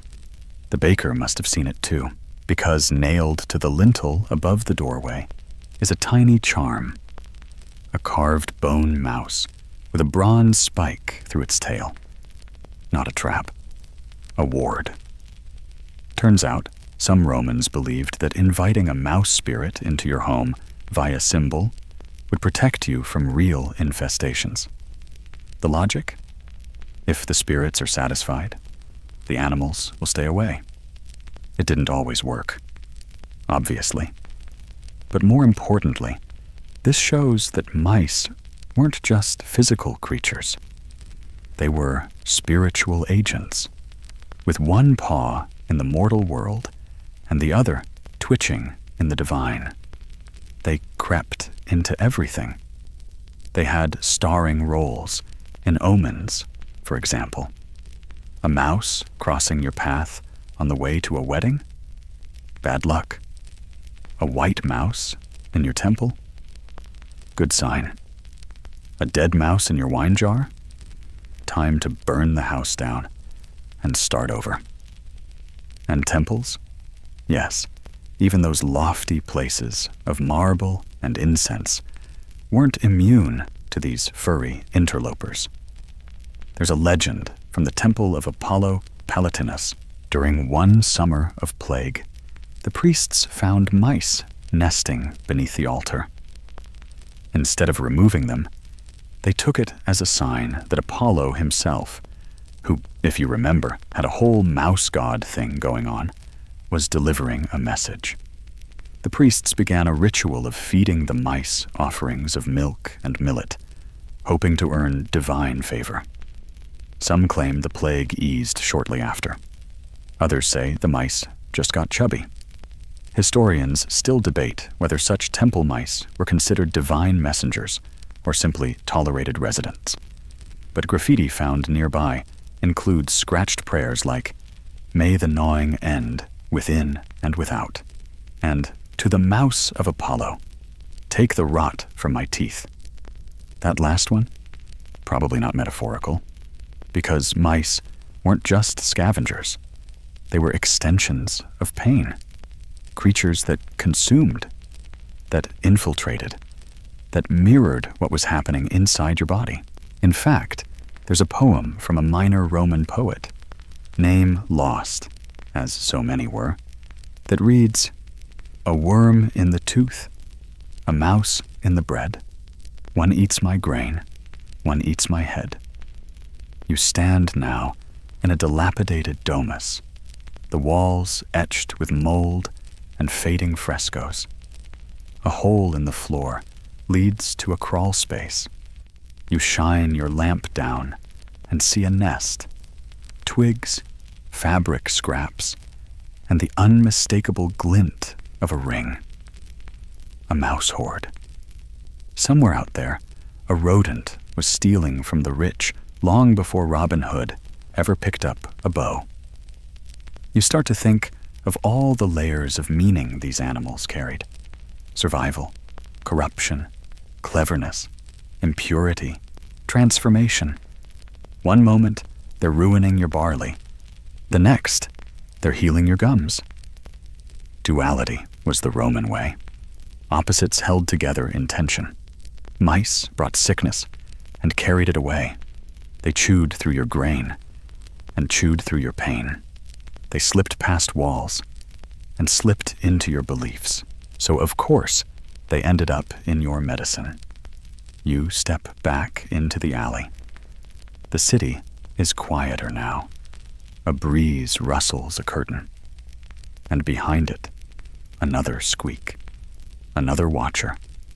Another participant in the great experiment of ancient healing. You may be walking alone, but in Rome, you were never truly alone. The mice made sure of that. Section 15. The air turns cooler as you walk, the stars dimming a little behind a veil of drifting clouds. Somewhere, a fountain trickles, sounding almost like whispered speech. Rome has settled into that hour of soft stillness, the moment just before the dreams begin. But tonight, you're dreaming with your eyes open. And what you're dreaming of is rot. Not just decay in the body, but decay as a concept, as a fear, as a force to be harnessed. Because here's the thing about the Romans. They were terrified of rot, and also deeply fascinated by it. And nowhere was this more obvious than in their citizen, where the strange logic of purging through putridness found its perfect expression in mouse cures. You've already seen the poultices, the ash, the boiling, the chanting. But step into this house, this cramped, candle-lit room where a healer leans over a brazier, and you'll witness something even stranger, the ritual of embracing filth to fight sickness. The healer's preparing a paste again. Same charred mouse base. But this time, she adds something else. Mildewed barley, left out intentionally to grow soft with mold. Why? Because in her logic, the bad must be driven out by something worse.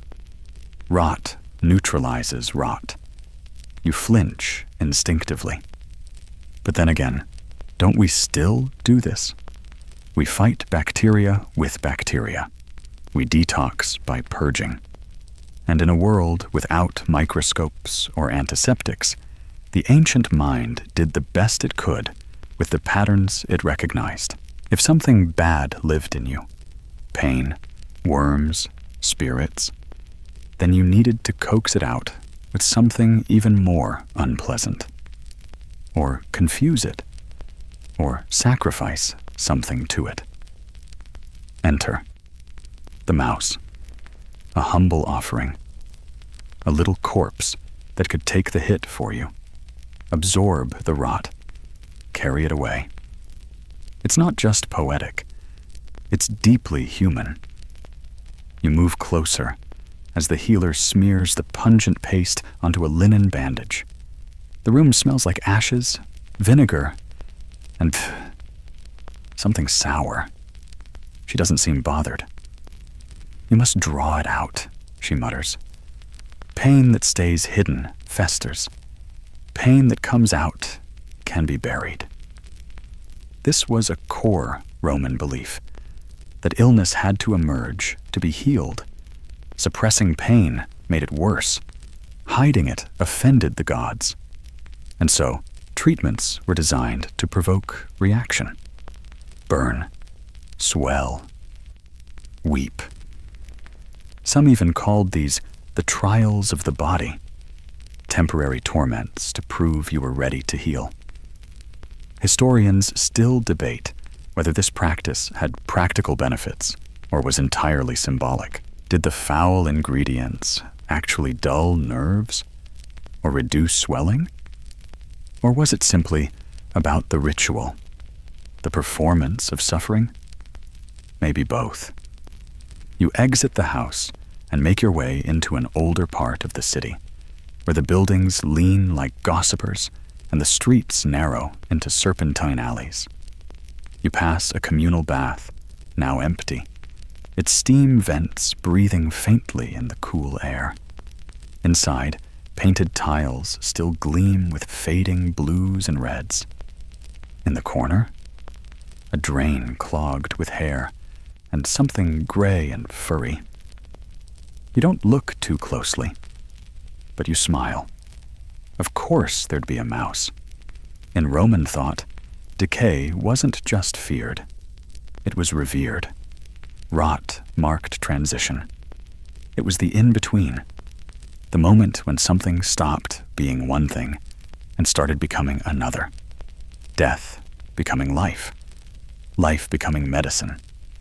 Even funerary rites reflected this. Bodies were bathed, perfumed, wrapped, not just for cleanliness, but to control and honor the process of rot. It was sacred, unseen, powerful. So when someone rubbed burnt mouse and moldy grain on their jaw, they weren't just applying a substance. They were entering a cycle, a conversation with death, a promise to endure.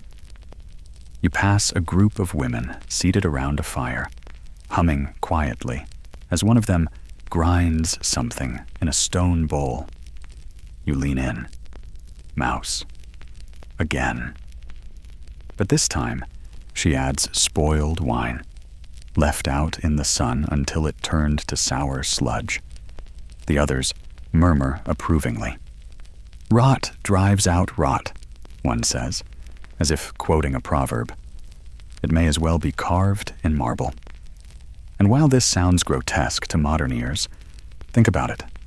When pain has you cornered, when your jaw feels like it's splitting open from the inside, wouldn't you try anything? Even something revolting? The Romans did.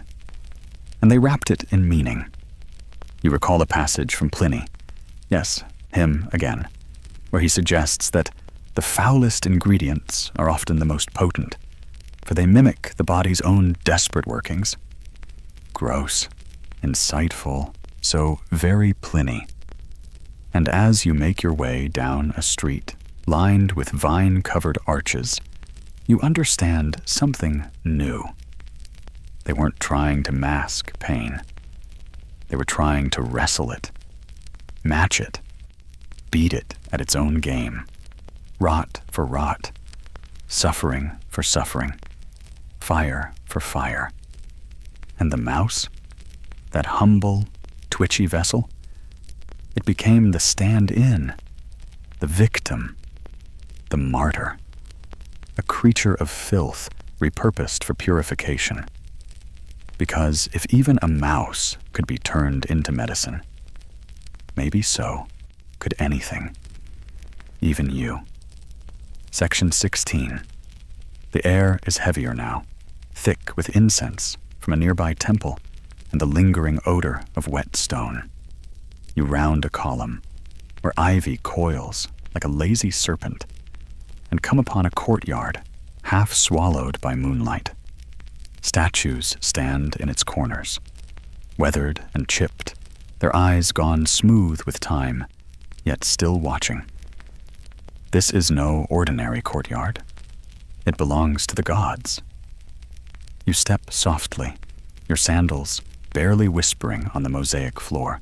Here, in this sacred hush, we meet the divine players in the Roman drama of pain and healing. And, unsurprisingly, some of them are linked to mice. Let's start with the heavy hitters. First, Apollo. He's everywhere, god of music, light, prophecy, and oddly enough, plague. Contradictions were his thing, and as you might recall from earlier, in one of his Eastern forms, he was worshipped as Apollo Smintheus, Apollo of the mice. That name, Smintheus, comes from the ancient word sminthos, meaning mouse. Shrines to this version of Apollo existed in regions like Troy and parts of Anatolia. The logic? If mice brought disease and Apollo controlled disease, then honoring his mouse aspect might grant protection, or if needed, a cure.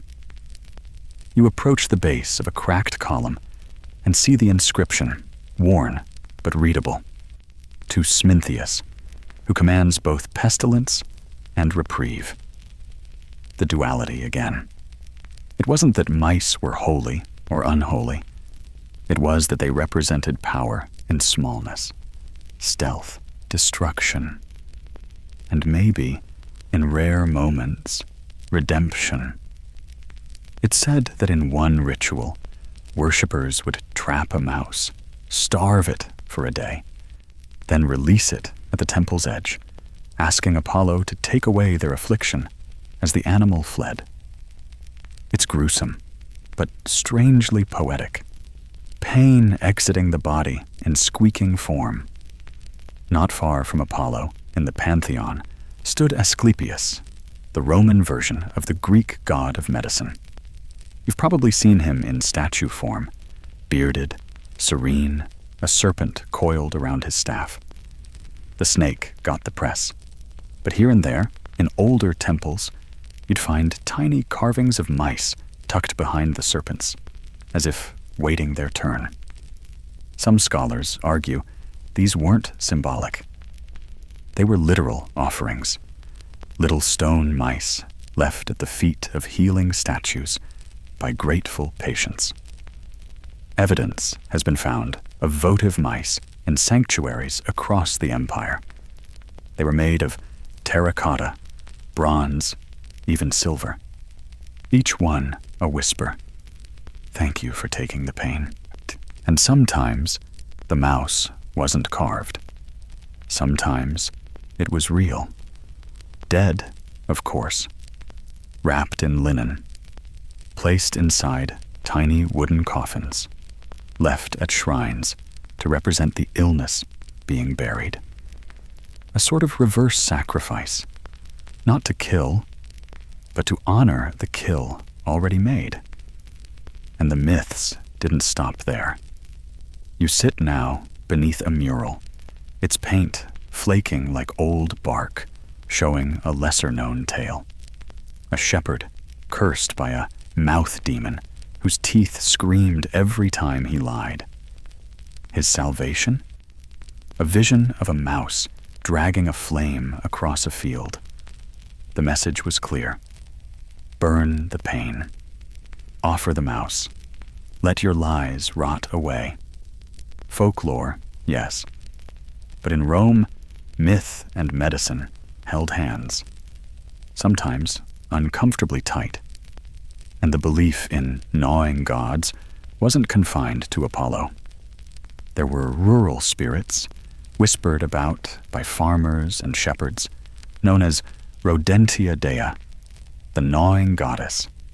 She had no temples, just shrines carved into fence posts and granary walls. Offer her a roasted mouse and a few drops of wine, and she might stop the ache in your teeth or the blight in your fields. You remember now a line from an old Roman poem. She chews what cannot be seen. She feeds on lies and splinters. Give her the smallest thing, or she will take the bone. Vague? Yes. Unsettling? Definitely. But it underscores how deeply embedded mice were in the Roman psyche, not just as animals, but as vessels of divine intent. Even in dream interpretation, mice were layered with meaning. To dream of a mouse crawling into your mouth was a warning. Speak carefully, or your words will rot. Dreaming of a dead mouse by your bed? A sign that healing was near. One text suggests such dreams meant the god who gnaws has eaten enough.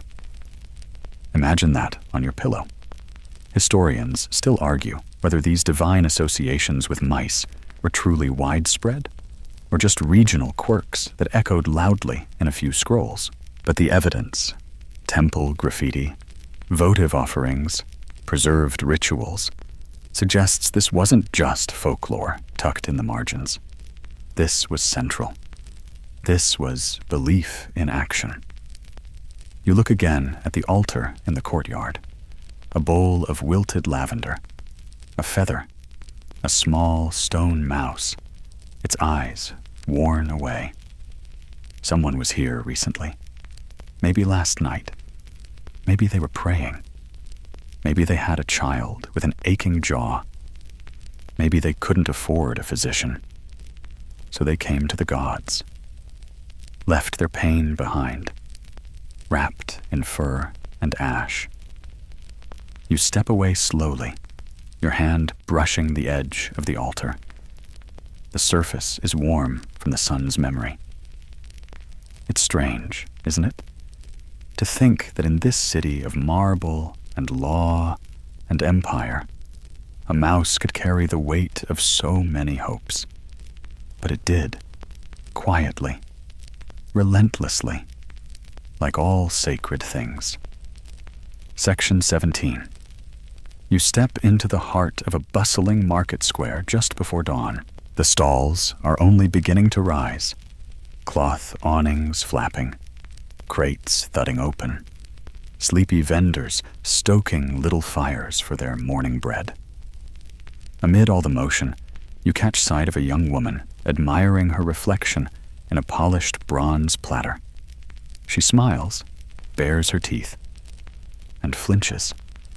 There it is again, that quiet enemy, living just behind the enamel. Toothaches had no interest in wealth or beauty. They didn't care if your family name could buy a street, or if your cloak was dyed in rare Tyrian purple.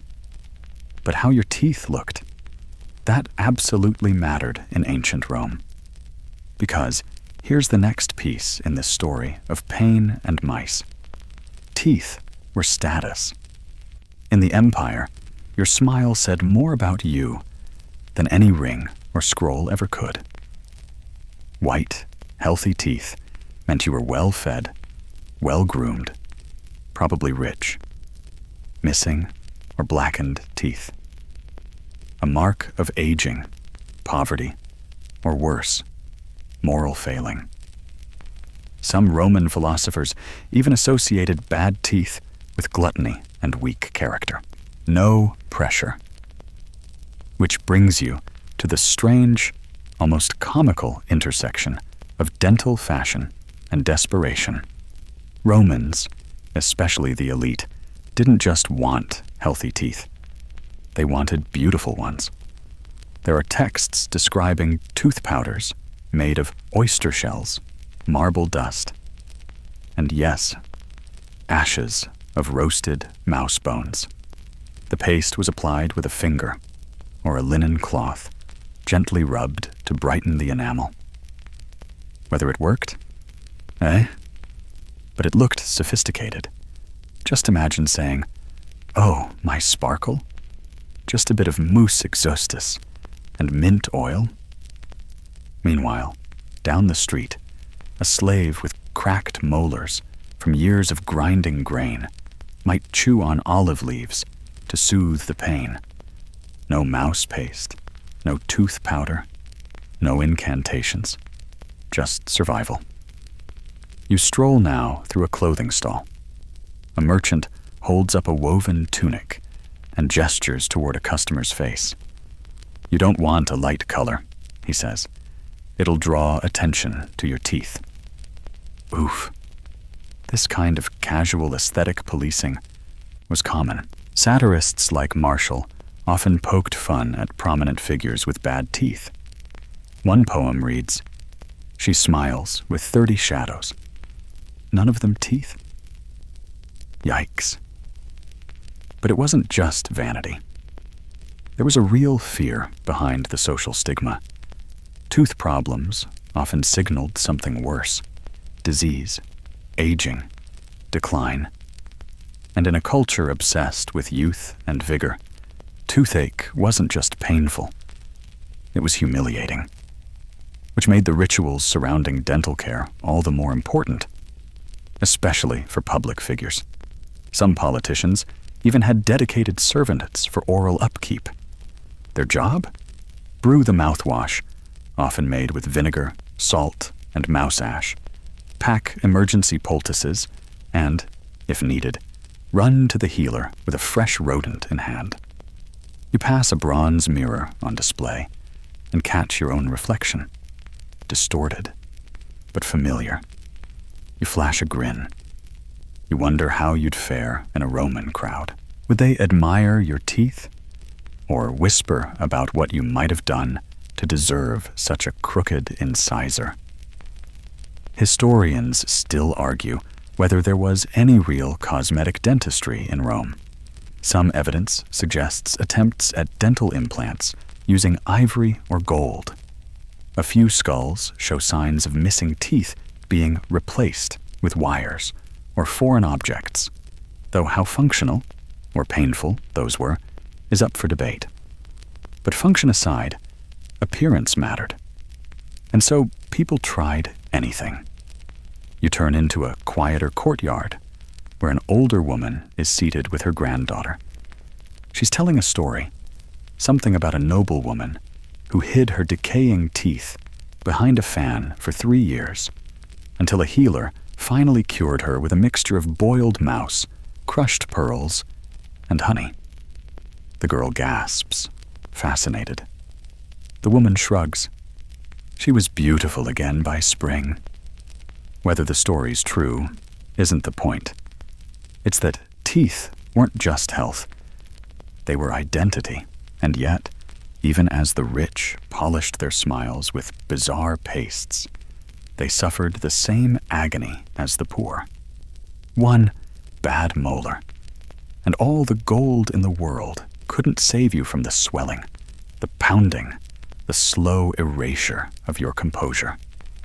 Mouse remedies, then, weren't just curative. They were equalizers. Anyone could try them. Anyone would try them. From patrician to plebeian, gladiator to senator, mouse ash didn't discriminate. You pass by a faded fresco showing a group at a banquet, smiling, talking, eating. One woman is painted mid-laugh, her teeth bared and perfect. But you notice the detail. A tiny pouch tied at her belt with what looks like a tail poking out, a fashionable charm, a traveling cure. Who knows? But one thing's certain. In Rome, your mouth told the world everything. And sometimes, what it said, through wincing, clenching, or desperate whispers at the apothecary, wasn't, "I'm fine." It was, "Please, make it stop." Section 18. You head toward the outskirts of the city now, where the marble gives way to mud brick homes, and the streets are a little softer underfoot. Here, far from the chatter of the Senate and the gossip of dinner parties, Rome breathes a different rhythm, simpler, harsher, more inventive. You pass a carpenter hauling timber, his jaw bound in cloth. A vendor hawks onions, her speech slurred around a swollen gum. You start to realize tooth pain was everyone's companion, not just in the high circles of society, but here, in the dust and smoke of everyday survival. And what they lacked in silver bowls and scroll-quoting healers, they made up for in creativity. Because mice, you discover, were used for much more than just molars. You step into the courtyard of a modest home, where a young man is gently stirring something over a clay stove. It smells like herbs, vinegar, and roasted fur. Again, the woman beside him lifts her skirt to reveal a swollen ankle, wrapped in a cloth already stained brown with a paste. "Mouse for the tooth?" you ask instinctively. The young man grins. No, for the gout. Of course, because here's the strange, itchy truth. Romans used mouse-based remedies for everything. Toothaches may have been the entry point, but once people got comfortable with the idea of burning and grinding tiny animals into salves, the applications exploded. You sit quietly by the stove as the man explains. His father used mouse ash mixed with resin for baldness. His grandmother used dried mouse tails tied around her ankles to ward off cramping. His cousin swore that boiled mouse broth mixed with fennel and barley could stop a seizure if sipped during a full moon. And it's not just him. You recall a Roman recipe for healing infected fingernails that involved rubbing them with mouse blood and olive oil before sunrise, or another that used mouse organs to draw sickness out of the belly. One particularly dramatic account from the writings of a provincial doctor even describes roasting a mouse, mixing it with bear fat and mint, and smearing it on the chest to treat epileptic tremors. Bear fat optional. Mouse? Non-negotiable. Historians still argue over whether these mouse remedies had any real effect, or were simply part of a broader trend in Roman folk medicine to embrace the humble and grotesque. Maybe it was the accessibility. Mice were easy to find, easy to store, easy to grind. But deeper than that was the idea that these creatures, so close to rot and decay, had absorbed the essence of resilience. They lived in filth and thrived. They carried disease, but somehow survived it. Maybe, just maybe, a little of that toughness could be passed on. You wander now into a workshop where a tanner prepares leather with a mixture of lime and something extra. Ground mouse bones, he explains, with the nonchalance of a man who's said this 50 times before. For luck. Also keeps my joints from aching. You don't ask if there's science behind that. There isn't. But there's belief. And sometimes that's just as powerful. In the corner, a midwife prepares a charm for a new mother. 3 roasted mouse tails, braided with thyme. To keep the womb strong, she mutters, tucking it beneath the bed frame. She also prepares a tea made from dried mouse organs, though she notes it's too bitter for boys. Everywhere you go, the rodent appears again and again, as potion, as paste, as talisman. You think of the Roman obsession with balance, the humor theory, the idea that health comes from regulating the body's fluids: blood, phlegm, black bile, yellow bile. Too hot? Add something cold. Too dry? Add something moist. Too soft? Try something. Crunchy? Mouse parts, in this logic, served as a neutralizer. Their earthy, unpleasant essence acted like a spiritual vinegar, cutting through fever, swelling, convulsions, and, of course, dental rage. You pass a wall where someone scrawled graffiti in coal. He who fears the mouse fears his own pain. You don't know whether it's satire, wisdom, or just the world's first passive-aggressive Yelp review. But you pause. You nod. It fits. And here's the thing. You realize that mice weren't even the weirdest remedy out there. Romans used crocodile dung for contraception, boiled cow urine for cough, and pulverized lizard for warts. In that company, a little roasted mouse actually sounds tame, almost charming. You end your walk in a quiet courtyard where a family sits around a clay lamp. The grandmother rubs something thick onto her temples, mouse paste with cinnamon, for headaches. She sees you watching and smiles. The gods made the mouse for small things, she says softly. Pain, mostly, but also stubbornness. You sit down beside her. The air is warm. The light flickers. And for a moment, as the ash cools and the poultice sets and the world continues to throb, you think, maybe the small things carry the most power after all. Section 19. The sun is still a rumor below the horizon as you drift toward a quieter neighborhood where the buildings are lower and the walls thinner. Laundry flaps in the early breeze, strung between crooked windows. You pass under a lintel carved with laurel leaves into a modest Roman kitchen. It smells like garlic, boiled wine, and something unmistakably furry. This, as you'll soon see, is where medicine meets pantry. Because in the Roman world, the kitchen wasn't just where you prepared meals. It was where you prepared cures. And mice? They lived in both. You hear someone muttering to themselves over a mortar. A woman, middle-aged, strong-armed, apron dusted with flour, is pounding roasted mouse with cumin and vinegar, to be taken with a spoonful of honey, she says to no one in particular.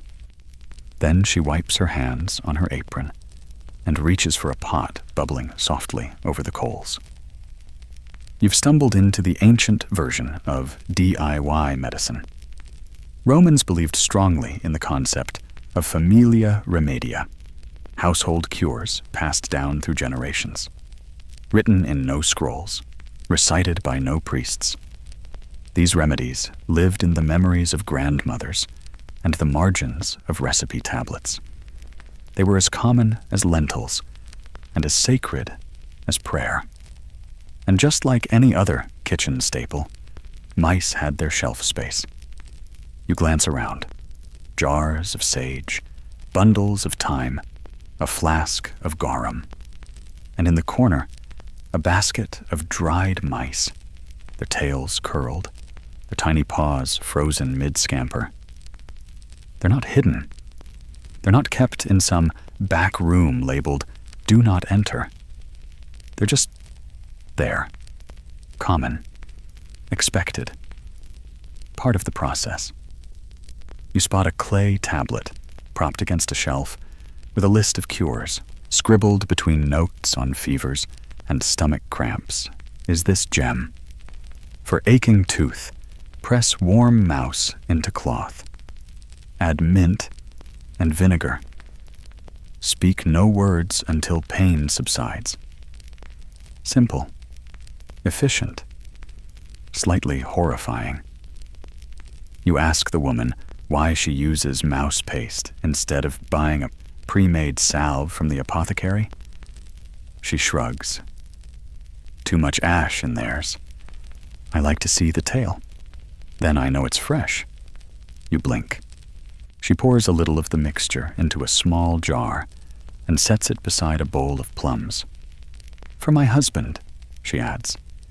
He complains, but he chews fig seeds like they're pebbles. It's this intersection of the domestic and the medical that fascinates you.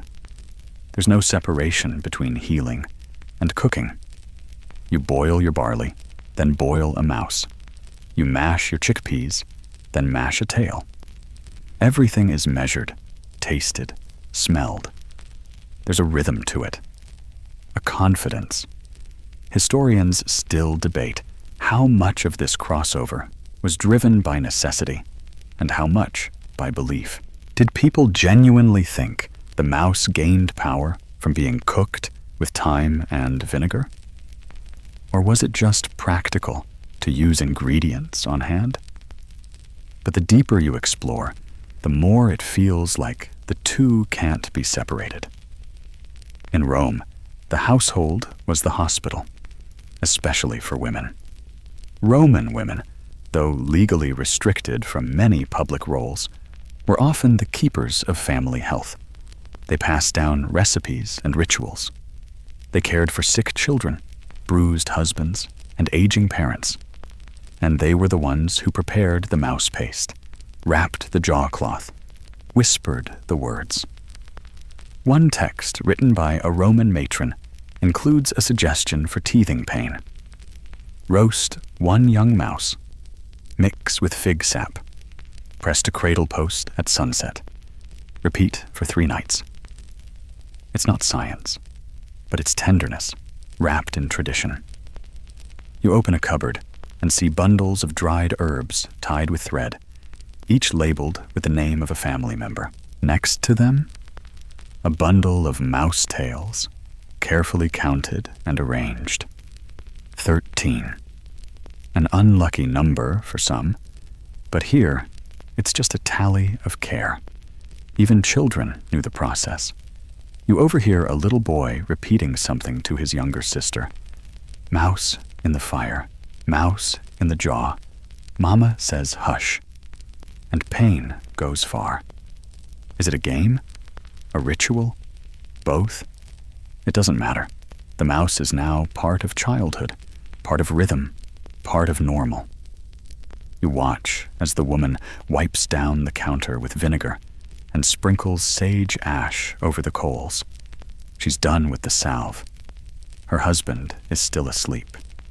Soon, she'll press the warm poultice to his cheek while pretending to scold him. He'll groan, then sigh, then eat breakfast. This is medicine as intimacy. No robes, no scrolls, no temple bells, just a kitchen, a spoon, and the sound of a mouse giving up its last usefulness. And suddenly, you understand something new. In ancient Rome, a household mouse wasn't just a nuisance. It was a potential ally.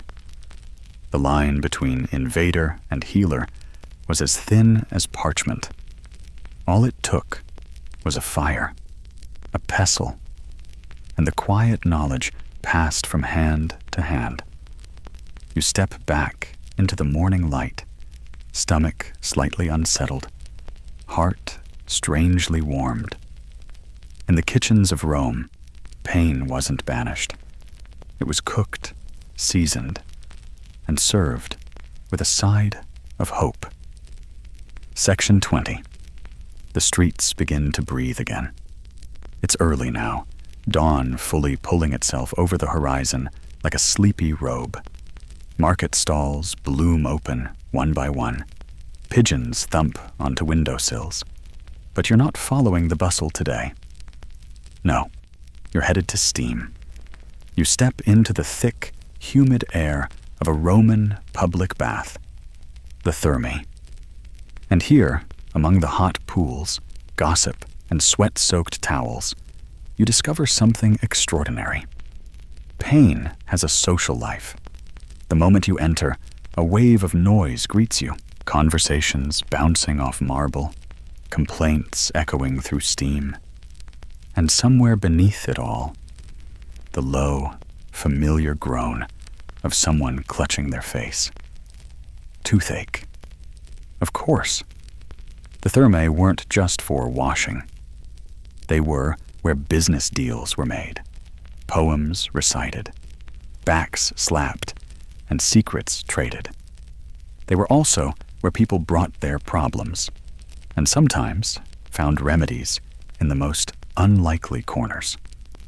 You take a seat near the tepidarium, the warm bath, and listen. A group of older men are engaged in the ancient art of communal complaining.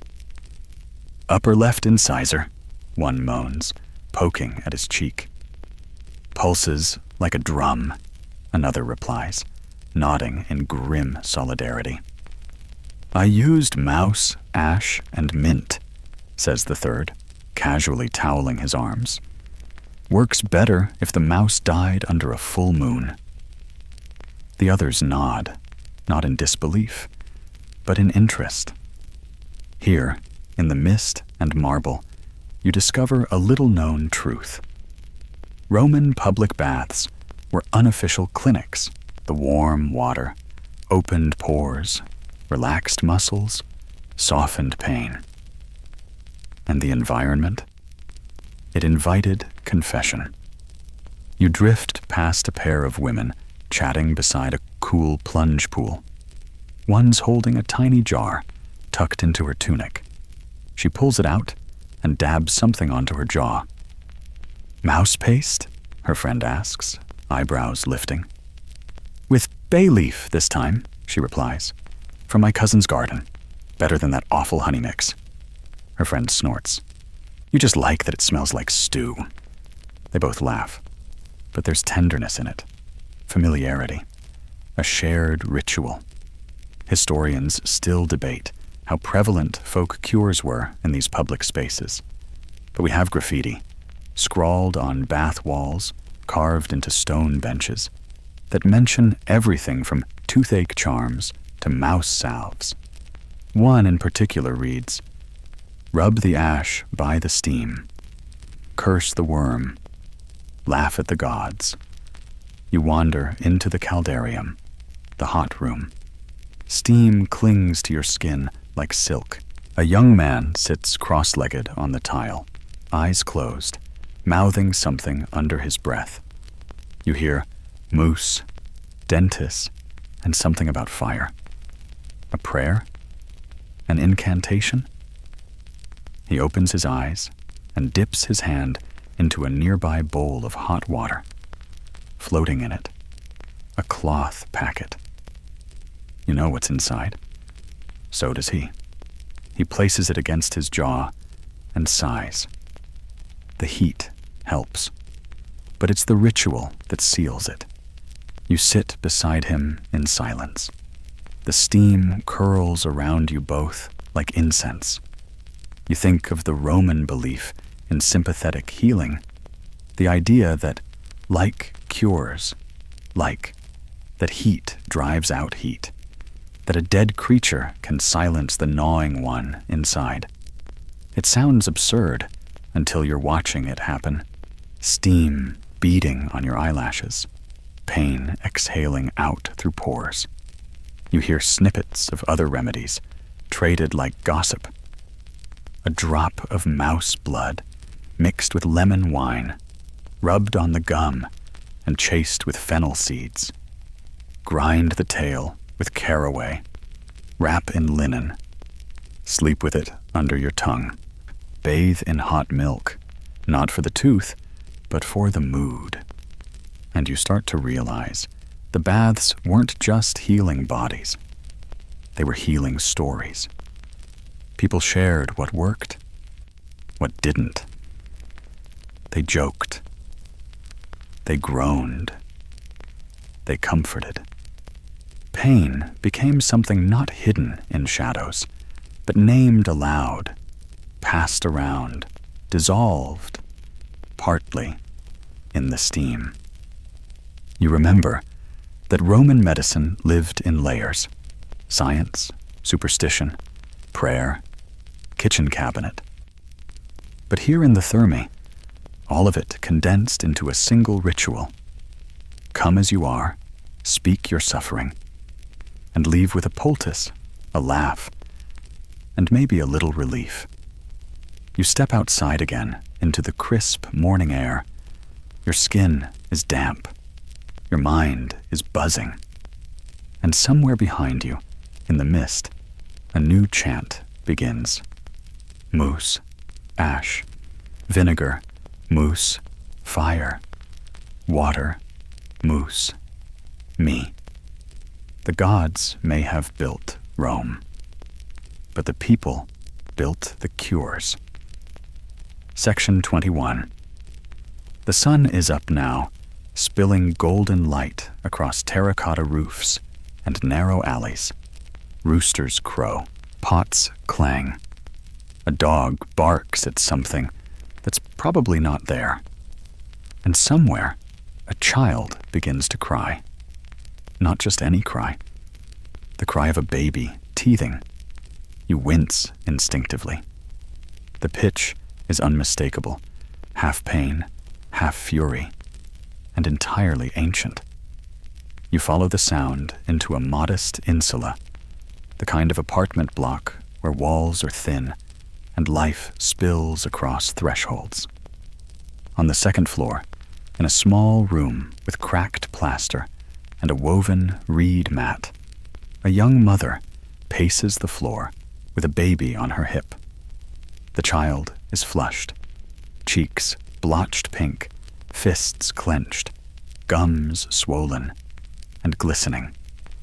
And here, at last, you witness the strange and surprisingly tender rituals surrounding a child's first tooth in ancient Rome. Because, as it turns out, the arrival of those tiny dagger-like molars wasn't just a medical milestone. It was a superstitious event, full of omens, protection rituals, and yes, a bit of mouse. The mother lays the baby on a soft wool blanket and begins her preparations. First, she lights a small oil lamp, whispering a prayer to the Lars, the household gods. She sprinkles salt in the corners of the room. Then she pulls out a cloth pouch, worn, faintly stained, and unties it. Inside, a tiny, dried mouse tail, braided with a strand of red wool and a clove of garlic. You don't even blink anymore. In Roman belief, a child's first tooth, called dens primus, was a powerful moment. Some thought it marked the baby's passage from the realm of spirits into the world of the living. Others believed the pain of teething opened a child to curses, spirits, or illness. And so, parents got proactive. One common protection charm involved sewing a mouse tail into the baby's cradle lining or hanging it over the bed. Why? Because mice, being small and stealthy, were seen as guides between worlds. A mouse tail could trick spirits into thinking the child was already guarded or already claimed. In some households, the tail wasn't hung, but tied around the child's wrist or ankle. Others, especially in the countryside, buried a mouse under the threshold on the night the tooth first appeared, murmuring, "Take the ache, Take the heat, leave the tooth, but not the grief. Historians still debate whether these rituals were shared widely across Rome or more regional customs. But written records, grave goods, and even children's burial sites with tiny charms suggest that these practices were common, if not standard. Back in the room, the mother now rubs a paste onto her finger, something made of mint, vinegar, and, you guessed it, roasted mouse ash. She gently presses it to the baby's gums. The child bites down instinctively, then relaxes, just a little. The crying pauses. You sit near the window and watch the moment stretch. This isn't just treatment. It's intimacy. A mother trying to soothe her child, using the tools she has. No doctors, no tablets, just herbs, fire, and belief. There's a scroll tucked under the mattress with a recipe scribbled in the margins. For the child whose gums burn, take the smallest mouse. Burn with thyme. Wrap in red. Press before the rooster crows. Some scholars believe the red element, wool, thread, cloth, was meant to symbolize blood, or perhaps life. Others think it was just a practical way to make sure no one misplaced the tale. You prefer the poetic version. You peek into the adjacent room, where an older sibling is gnawing absently on a strip of leather. Her teeth are strong, white, straight. She glances over and says, "Mama gave me a mouse when I was teething. Tasted bad. Worked anyway." It's spoken with the unshakable confidence of someone raised on tradition, not textbooks. You step back out into the hallway, where another mother is pinning a charm to her baby's tunic. A small medallion, shaped like a mouse, engraved with the word taceo, Latin for "I am silent." An invocation, perhaps, a plea for the crying to stop. And then there's the matter of the tooth itself. In some Roman homes, when the first tooth finally fell out, usually years later, it was offered to the household gods in a small ceremony. One tradition involved feeding the tooth to a fire, along with a pinch of mouse ash, as a symbolic trade. Burn the old pain. Welcome new strength. Another option, burying the tooth in the garden, with a mouse tail curled around it. For luck. For protection. For continuity. Because mice, you realize, weren't just used to cure pain. They were part of the entire narrative of growing up. From first ache to final molar, their presence marked the passage of time. You exit the building as the baby settles into a gentler whimper. Down below, a vendor sells charms shaped like little teeth. One is carved from bone, with a mouse coiled around it. The tag reads, "For the strong of mouth and soft of sleep." You buy it. Because why not? And as you hang it from your belt, you whisper a silent blessing, not for yourself, but for every mother, every healer, every child cradled against the ache of new teeth. Sometimes, even the squeakiest help is sacred. Section 22. You make your way through the morning crowds, slipping past bakers and weavers, beggars and senators, all jostling through the Roman hum like pebbles in a stream. The sun bounces off rooftops now, painting golden streaks onto cracked stone. You take a turn and walk into a courtyard where a group of workers are passing around a wineskin and trading complaints. One of them, shirt open, eyes squinting, grimaces mid-sentence and presses a calloused hand to his jaw. "I'd trade a week's wage for peace in this tooth," he mutters. A senator's servant passing nearby scoffs. "Your pain's worth copper. My master's molar had us woken at midnight for a mouse-soaked cloth and a Greek chant." And just like that, you're reminded, toothache didn't care about class, but class absolutely affected what you did about it. In ancient Rome, everyone suffered, but not everyone suffered the same. Let's start with the wealthy. You follow the servant up a marble stairwell into a domus that could swallow an insula whole. The atrium is sunlit and lined with statues, the floor paved in tiny tesserae that depict sea gods wrestling dolphins. Inside, the senator is seated with a poultice pressed to his cheek, the scent of mint and ash thick around him. His physician stands nearby, arms folded, quoting Hippocratic nonsense about imbalanced warmth of the upper gum. A slave girl brings out a tray of poultices, mouse paste, of course, but prepared 3 ways. One with rose oil, one with camphor, and one wrapped in saffron-soaked linen. You can't help but admire the presentation. He gets to choose his remedy. Now cut to a nearby insula, where a laborer leans against a crumbling wall. His poultice is simpler.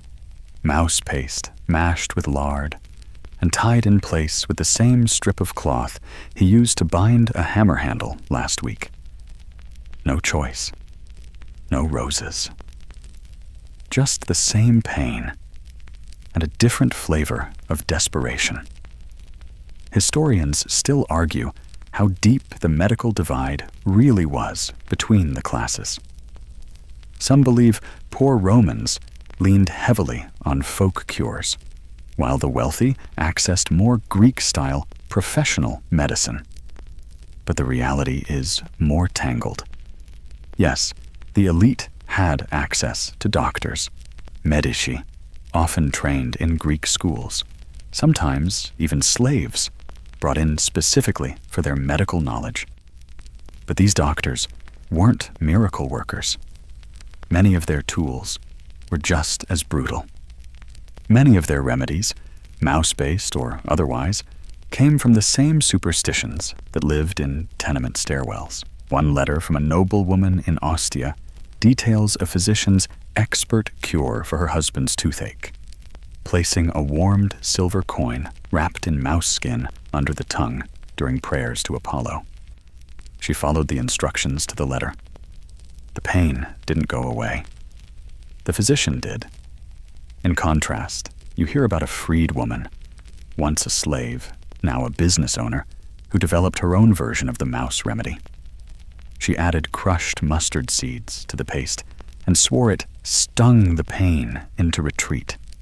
She taught it to her neighbors. Her building had fewer whales at night. The real difference wasn't in the pain. It was in the support system around the pain. The senator could afford silence, privacy, prestige. He could afford to try 3 remedies and complain about the scent. The worker? He tried once, and if it failed, he went to the barber with a knife. Even slaves weren't exempt from toothaches. In fact, they probably suffered them more often, on harder diets, with more stress, and far fewer ways to seek relief. But they too learned the mouse cure, sometimes from each other, sometimes from watching the remedies their owners used and adapting them with whatever they could find. You pass a temple where a slave has just left a small offering. It's a bundle wrapped in linen, no larger than a fig. You already know what's inside. A dead mouse, dried and carefully tucked beside a small note scratched into clay. For my brother's tooth, let it pass. A whisper to the gods. A plea. An act of love. You realize now that this wasn't about access. This was about adaptation. The rich could afford better bandages. The poor, better prayers. But everyone, in the end, reached for the same rodent. You walk through the Subura, where the buildings lean, like they're gossiping. A child runs past you, holding something in his hand. A charm carved from bone, shaped like a mouse, worn smooth with touch. Maybe his mother gave it to him. Maybe he found it. Either way, he clutches it like it's power. And maybe it is. Because pain doesn't care who you are. It doesn't stop for titles, or togas, or birthright. And the mouse? It doesn't either. It creeps into kitchens and palaces, chews through silk and straw. And when caught, roasted, crushed, anointed, it becomes something else. A cure, a comfort, a shared story. In Rome, suffering united them all. And sometimes, so did the mouse. Section 23. The day warms as you follow a winding alley toward the edge of the Aventine Hill, where the bustle of the city fades into something quieter. You hear the rustling of leaves, the chirp of cicadas, and somehow singing. But not temple singing, not a choir. This is chanting. Low, rhythmic, almost hypnotic. You press forward until you reach a shaded courtyard where a woman, wrapped in a dark wool cloak, kneels before a small clay fire bowl. Her face is hidden, but her hands are steady, moving with careful grace. And beside her, laid out on a woven mat, is a bundle of gray fur and ash. You've stumbled onto something rare, something whispered about, even in ancient Rome. A midnight healer's ritual. This isn't the polished performance of a trained physician. This is the kind of medicine that hides from the law, the gods, and maybe even itself. Folk magic, perhaps. Or a remnant of something older, buried under layers of civilization. The mouse lies still, its body roasted to cinder, its tail charred into a tight curl. The healer sprinkles something over it, powdered sage, crushed wormwood, and begins her chant again. This time, louder. Pain that hides in blood and bone, I call thee now by flesh and stone.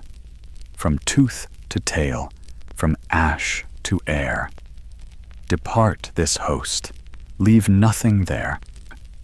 There's a rhythm in the words, in the way her fingers brush the paste into a small bowl.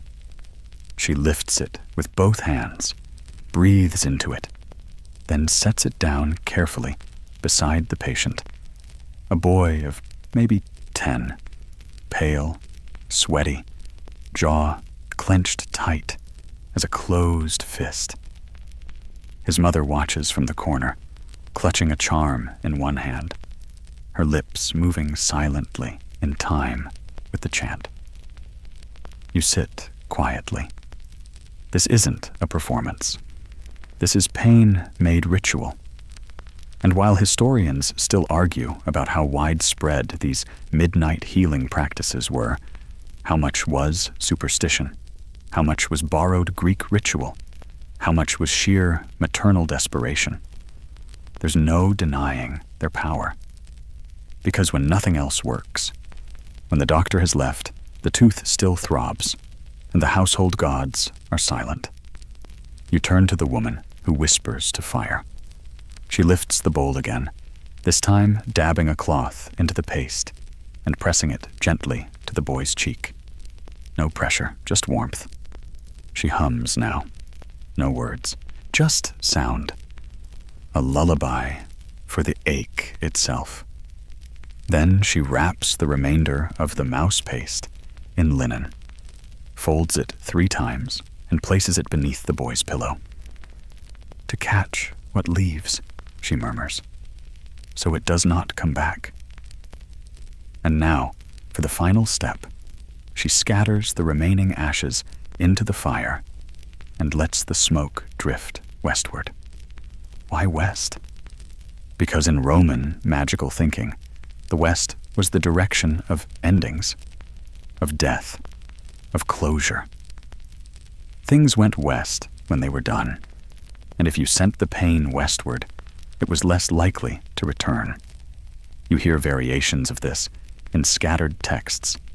"Let the pain fly west with the crow," or "Burn in west wind, ache no more."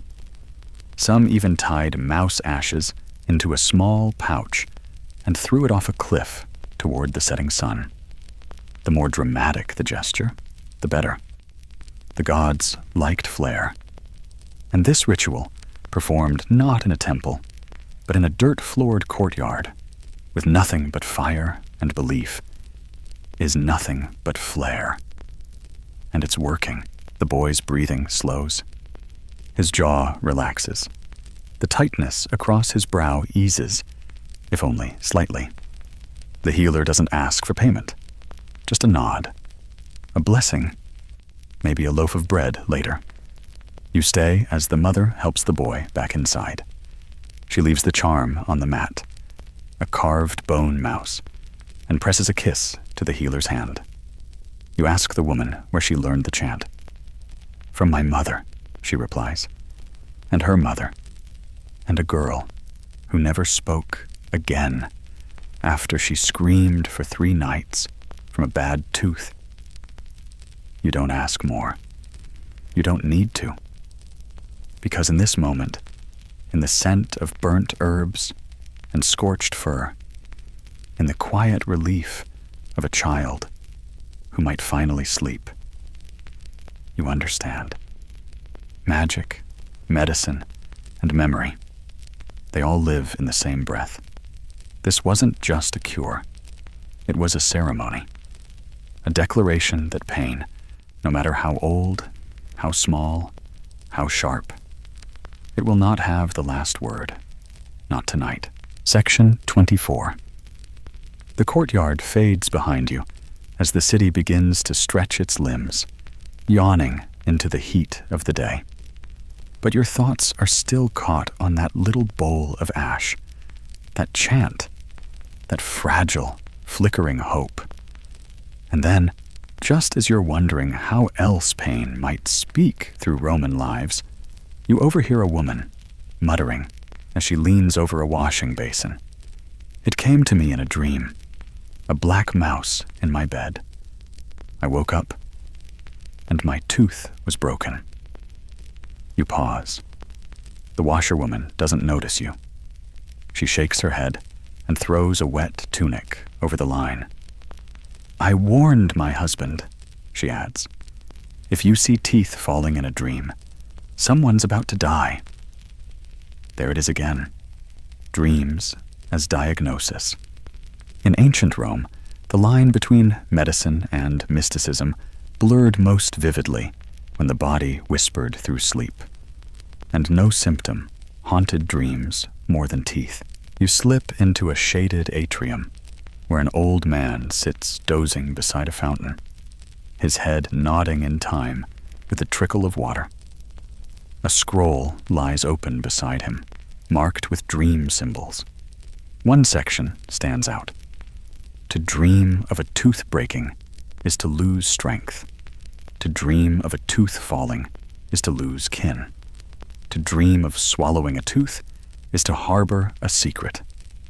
Teeth weren't just bones.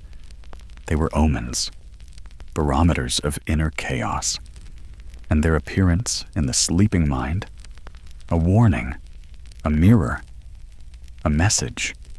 You hear this again and again as you pass through the Vici, the neighborhoods where superstition is spoken casually between sips of watered wine.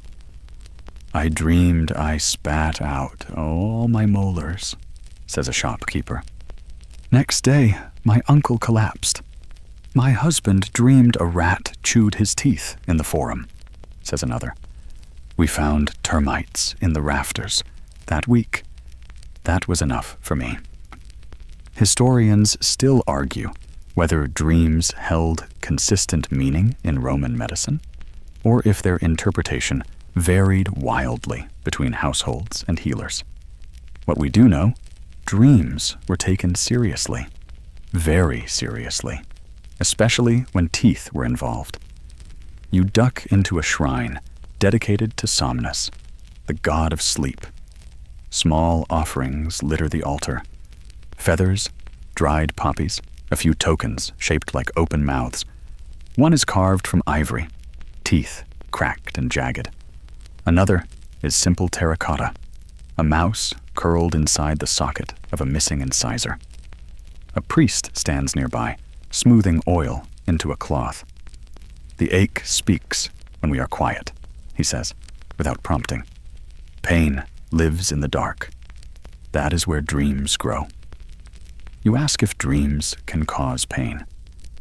He considers it. No, he says, but they can open the door. In some traditions, especially among the lower classes, a dream of teeth falling was seen as a spiritual vulnerability, a thinning of the boundary between self and sickness. The cure? Bury something, usually a charm, often a mouse.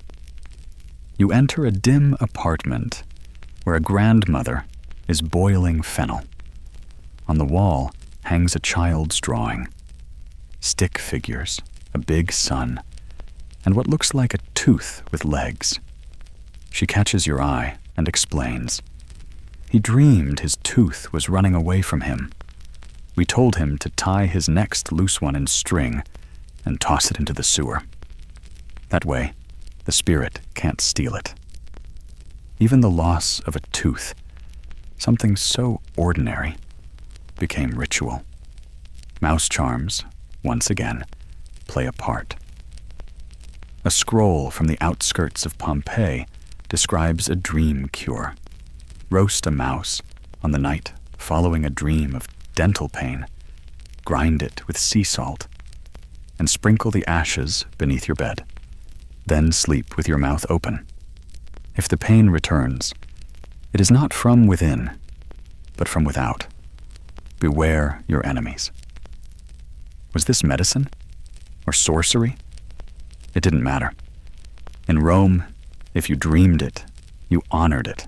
You find yourself now in a small bookstore, where an elderly man reads from a stack of dream records. These weren't personal diaries. These were public accounts, posted in temples, cataloged by priests, traded like gossip. He finds one and reads aloud. A man dreamed of spitting out 3 teeth. The next day, his 3 brothers were arrested. He placed a dead mouse in a jar and left it on the magistrate's steps. The pain stopped. His brothers were released. Coincidence? Prophecy? A grim little tale? Or simply another reminder that for the Romans, pain, especially tooth pain, was rarely just physical. It gnawed at more than nerves. It chewed on pride, on safety, on fate. And dreams were its messenger. You exit the bookstore and find a group of children tossing pebbles into a fountain. One of them says, "If you throw in a pebble for every baby tooth, the gods will give you a strong bite." Another says, "Only if the mouse doesn't steal it first." They laugh, but then one boy glances around nervously and mumbles, "I keep mine under my pillow. Mama says the dream mouse will visit me. If he's happy, I won't hurt." You smile, because, of course, even asleep, the mouse is working. Even in dreams, it whispers hope. Section 25. The midday sun casts sharp shadows as you slip through the side entrance of a low-slung building nestled near the theater district. You expect to hear silence, but instead, you're greeted by raucous laughter, sharp applause, and the thump of sandals on wooden planks. Inside, the air smells like dust, grease paint, and roasted chestnuts. You've entered one of Rome's comedies in progress, a rehearsal, perhaps, or a final run-through before the night's performance. And on stage, center spotlight, a man in a ridiculous tunic clutches his cheek and howls. "Oh, Jupiter help me," he bellows. "This tooth, it bites from within. I swear there's a rat chewing on my soul." The audience erupts. You do too, because it's absurd, exaggerated, and way too familiar. Tonight's play, The Tooth That Ate Titus, a slapstick masterpiece about a man whose entire life is ruined by one rotting molar and his comically escalating attempts to cure it. This, right here, is pain as performance, because Romans didn't just suffer privately. They laughed at suffering. They staged it, especially when it came to something as universally understood and ridiculously inconvenient as a toothache. You take a seat in the back, watching the chaos unfold. The main character, Titus, is now visiting a healer who offers to rub his jaw with a mouse kissed by a Vestal virgin during a lunar eclipse. The crowd roars. A man behind you mutters, "My cousin actually tried that." There it is again, the line between fiction and real medicine blurring like watercolor. Theater was more than entertainment in Rome. It was social commentary, an outlet for collective anxiety and ailments, particularly those that twisted the body or distorted the face, were frequent comedic fodder. Limping, sneezing, aching, hiccuping, they were physical gags that everyone could relate to. But toothaches? Those were a gold mine. They warped speech, bloated faces, made even emperors moan like fools.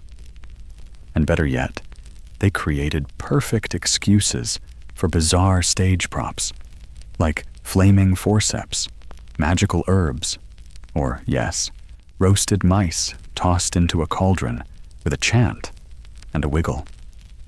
One particularly famous line from a lost Plautus play supposedly goes, "No woman ever broke my heart, but a wisdom tooth broke my will to live." It's quoted even today, scratched onto a few tavern walls like graffiti from the gods. You watch as the stage healer in tonight's play produces a mouse from under his tunic, clearly fake but delightfully rubbery, and proceeds to grind it with an oversized mallet. The audience groans and clutches their sides, laughing at the sheer absurdity. But underneath the comedy, something lingers, something oddly honest. Titus tries everything: salt rubs, wine rinses, prayers, even sacrificing his sandals to Mercury for mercy. Nothing works. The pain grows worse.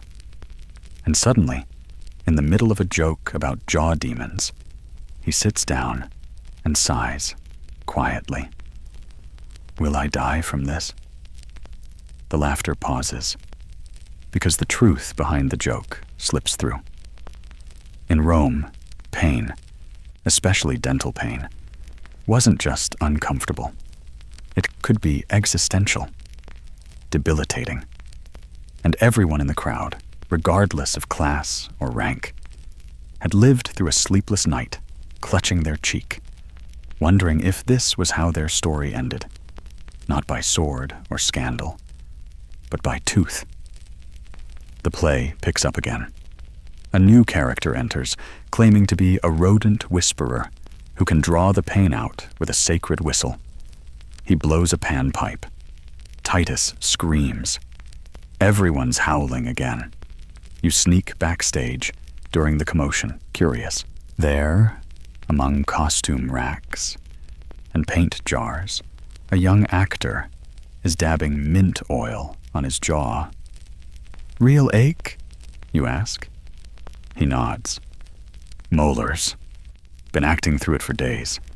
My mother's bringing me a packet of mouse ash tonight." He says it like you'd say aspirin. Routine.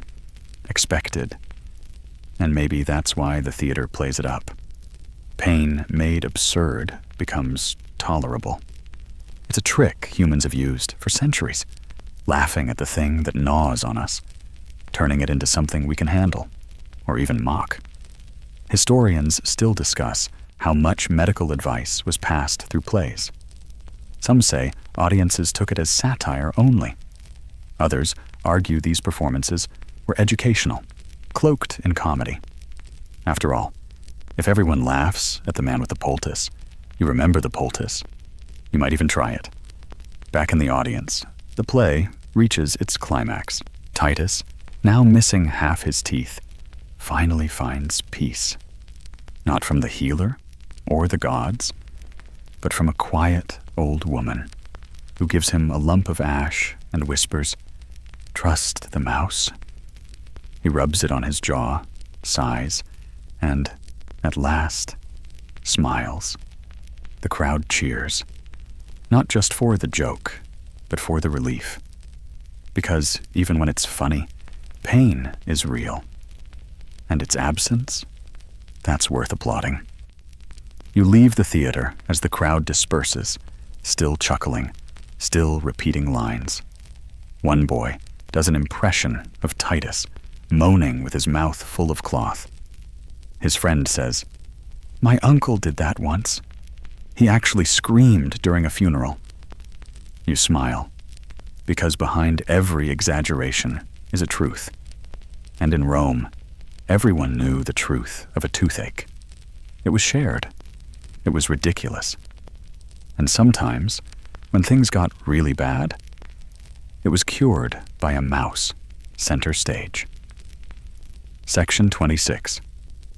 The theater echoes behind you now, empty of crowds, full of ghosts. You walk on into narrower streets, toward the outer reaches of the city, where dust clings to cloaks and shields hang from door frames. It smells like sweat, leather, and iron here. This is barracks country, and today you're marching with the legions. Soldiers, young and sun-scorched, polish swords, sharpen javelins, and grumble in 5 dialects at once. And beneath the bravado, beneath the calloused fists and armor buckles, you hear it again. "Ow, gauze my mouth." Toothache on the march, toothache in the mud, toothache in the field. Now, pain is bad enough in a domus with a fire and a poultice. But on campaign, you're sleeping under stars, chewing hard tack, miles from the nearest healer, with any supplies that aren't already moldy. And yet, even here, the mouse finds a way. You stop beside a centurion's tent, where 2 soldiers are seated near a makeshift brazier. One is heating a metal spoon over the flames. The other has his head tilted back, mouth open, eyes wet. The plan? A quick cauterization of an exposed nerve. You don't need to see it to know how it ends. But beside them sits a 3rd soldier, calmly grinding something in a mortar. Roasted mouse, dried ahead of time and wrapped in linen alongside thyme and clove. His version is field ready, portable, pre-mixed. Add water, press to face. Don't scream too loud, or the commander hears. He catches your eye and grins. Got this recipe from an old Gallic cook. Swore by it. Said it fixed teeth, knees, and broken hearts. You watch as he presses the dark mixture to the cheek of another soldier with a swollen jaw. No chanting, no drama, just routine, like cleaning a wound or binding a leg. In the legions, practicality beats poetry every time. But the mouse? Still here. Roman soldiers were known for carrying small kits, little pouches of salves, herbs, even charms. You inspect one now. A scrap of mouse tail tied to a fragment of bone with red string.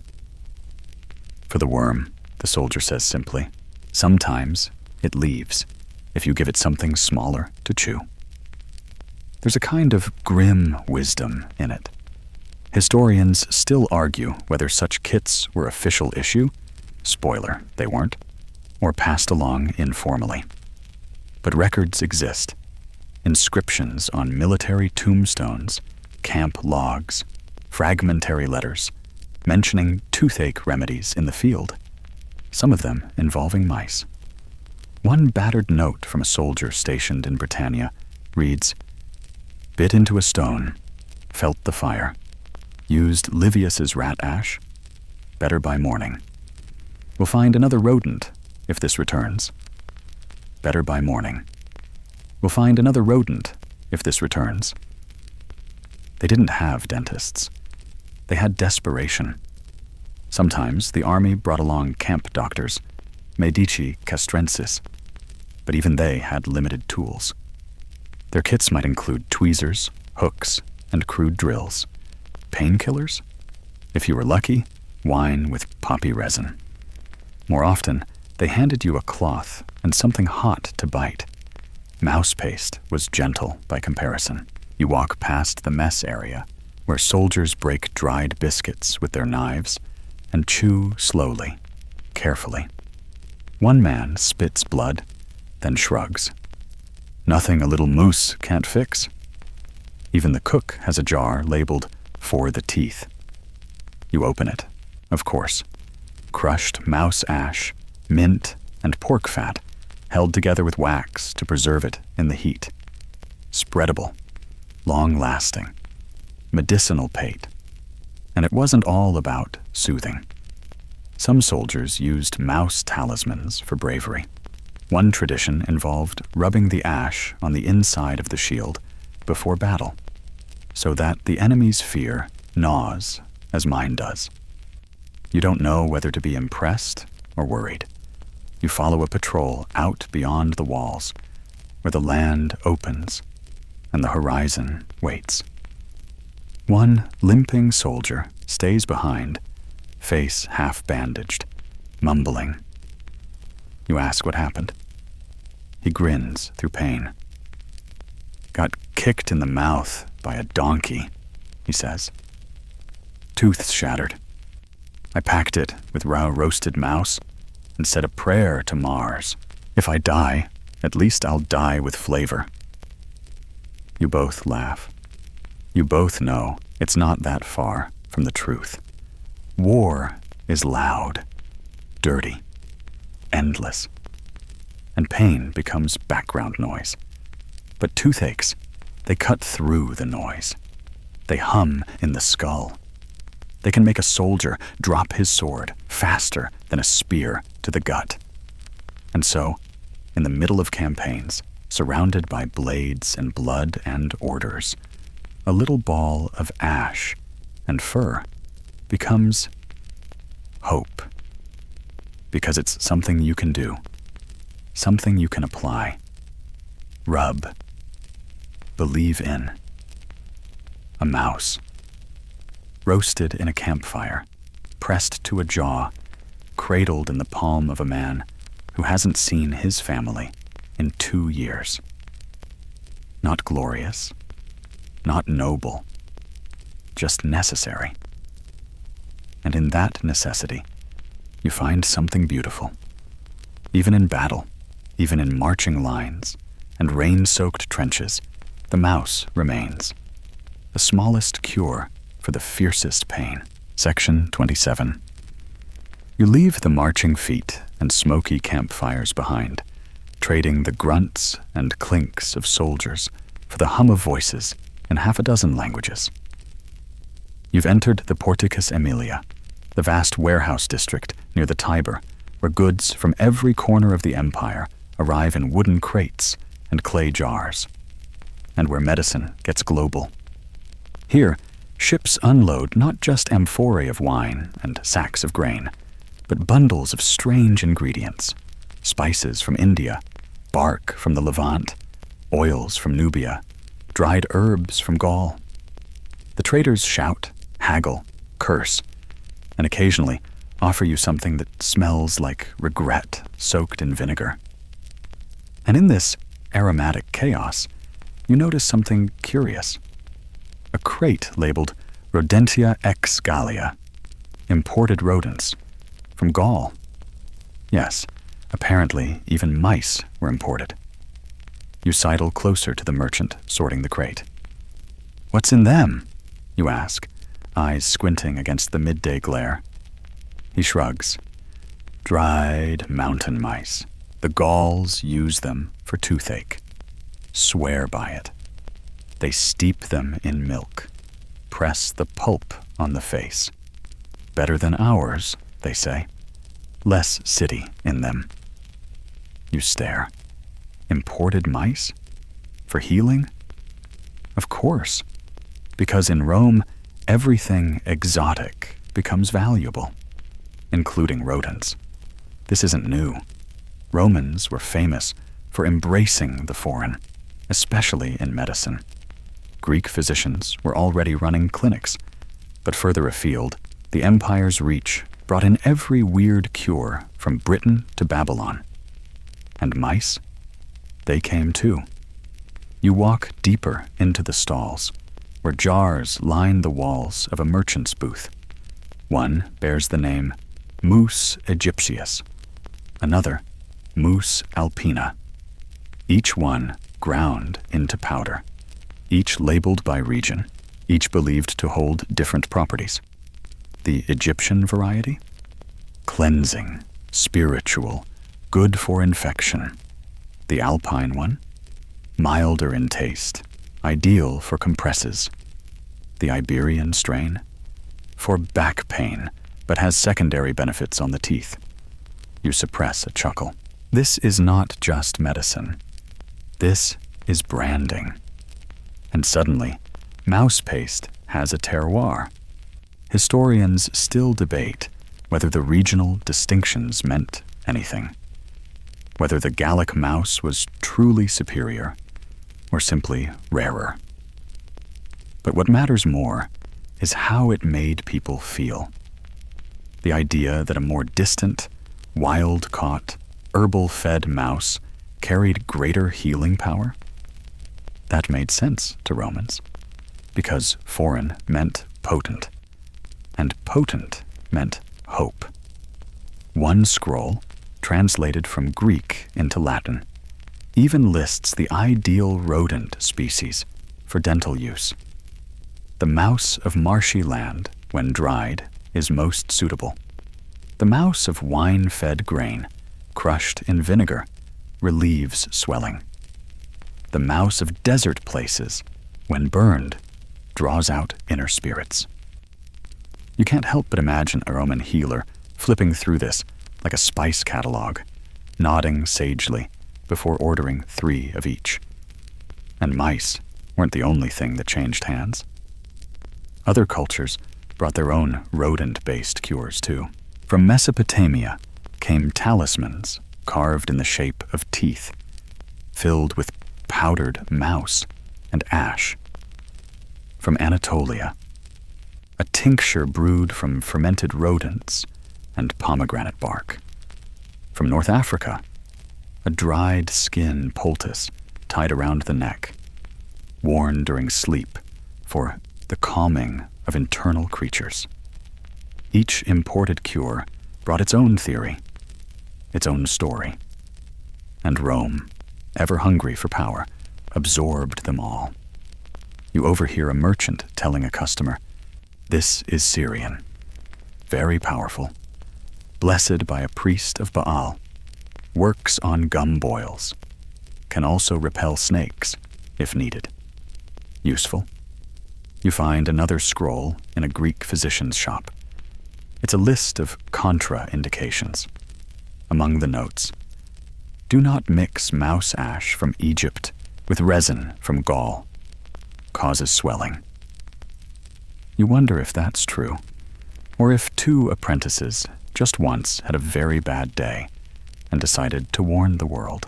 There's even talk of mice from the east, strange, slender ones with long tails and golden fur, believed to be more noble in nature. One healer swears that mice born near temples in India were sacred and could cure illnesses of the spirit. When pressed, he admits he's never actually seen one. But I trust the source, he adds. Historians still argue whether any of these claims held merit. Most agree it's more about ritual than result. But again, that's the point. Because when a person's in pain, real, biting, jaw-clenching pain, they reach for anything, especially if it comes in a jar with foreign script and smells like something plucked from a far-off mountain.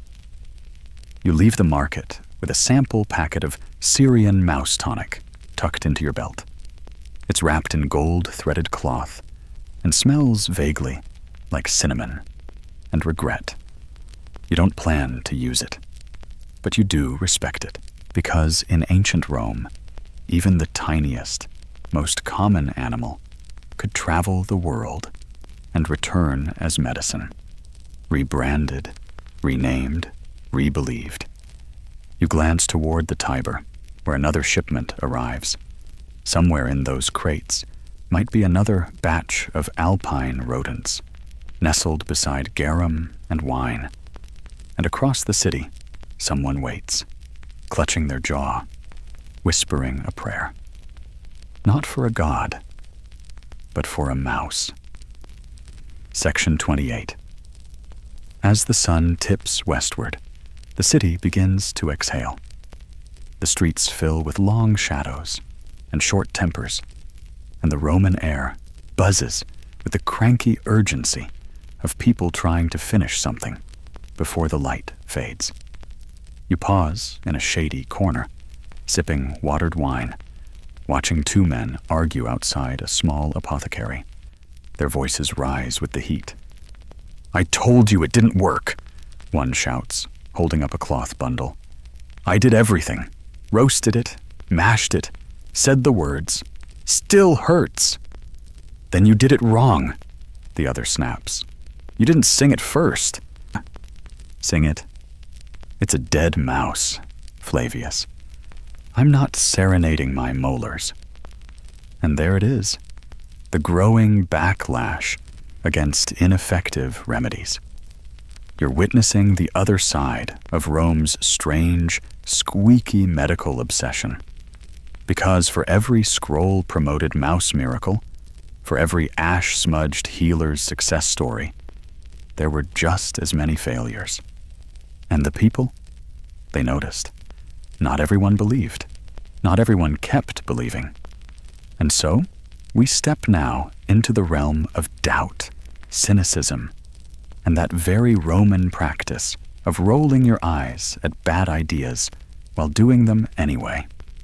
One older woman walks past you muttering, "The only thing mouse ash cured was my appetite."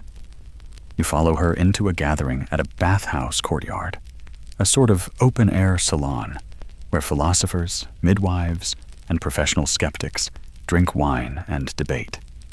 And today's topic? Mouse medicine, marvel, or madness. A man in a faded toga, probably a low-level scribe or a high-level nuisance, slams his cup on the table. "I drank 3 different potions," he proclaims. "One from Athens, one from Syria, and one from my mother-in-law. All mouse-based. All lies." A younger voice, probably a medical student, retorts, "Then you didn't follow the ritual. The order matters.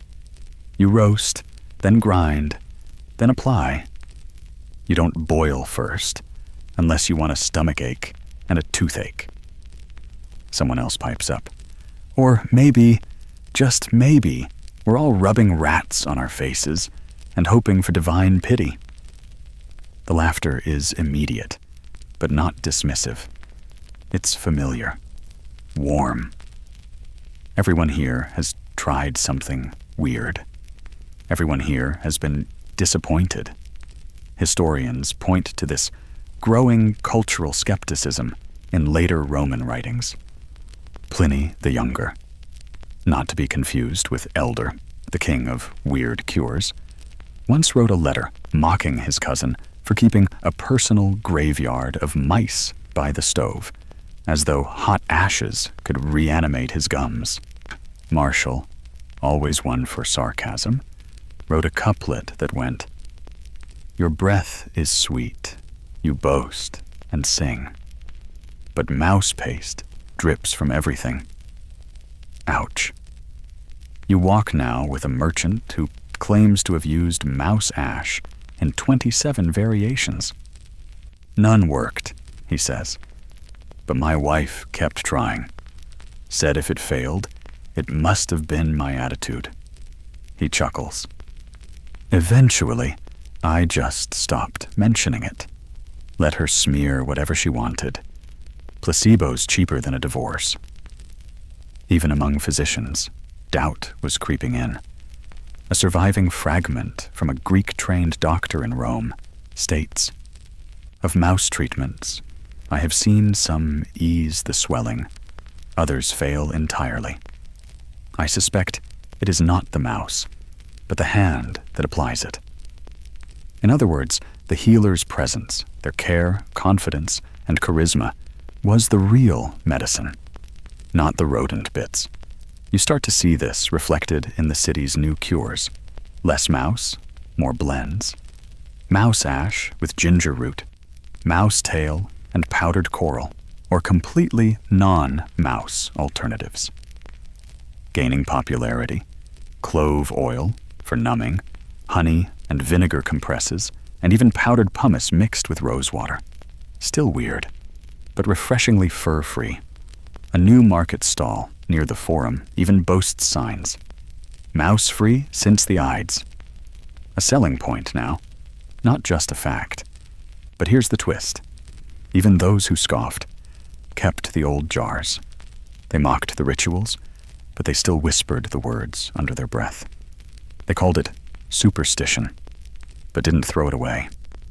Because the truth is, even when something doesn't work, when the pain won't fade, and your molars feel like they've declared civil war, you might still reach for that last bit of ash in the drawer. Just in case. You pause by a quiet window where an elderly man is polishing his teeth with a cloth. He catches your glance. "Mouse paste?" you ask. He snorts. "Doesn't work. Never did." You nod. "But I still use it," he adds. "Because it's what my father used, and his father. And if I stop, maybe they'll stop watching." You say nothing, because in that sentence is the entire Roman worldview. Medicine as memory, cure as tradition, ritual as reassurance. Even when it didn't help, it helped. Even when it failed, it meant something. And in a city built on contradictions, maybe that was enough. Section 29. As evening shadows begin to stretch across the streets, you drift toward a quieter quarter, where the houses are taller, the windows smaller, and the walls seem to lean in like nosy neighbors. You find yourself walking past homes with ink stains on the doors and scrolls stacked in the windows. This is the literary district, where poets sharpen their wit like daggers, and historians try, often unsuccessfully, to avoid embellishment. And here, tucked among the parchments and lamp soot, you stumble upon a theme you never expected: mice in Roman literature. You duck into a small scriptorium where a scribe is reciting verses to himself. He barely notices you, eyes flicking from scroll to sky as he chants lines in rhythm. A mouse for a molar and a prayer for Apollo. But the ache stayed on, like a stubborn loan.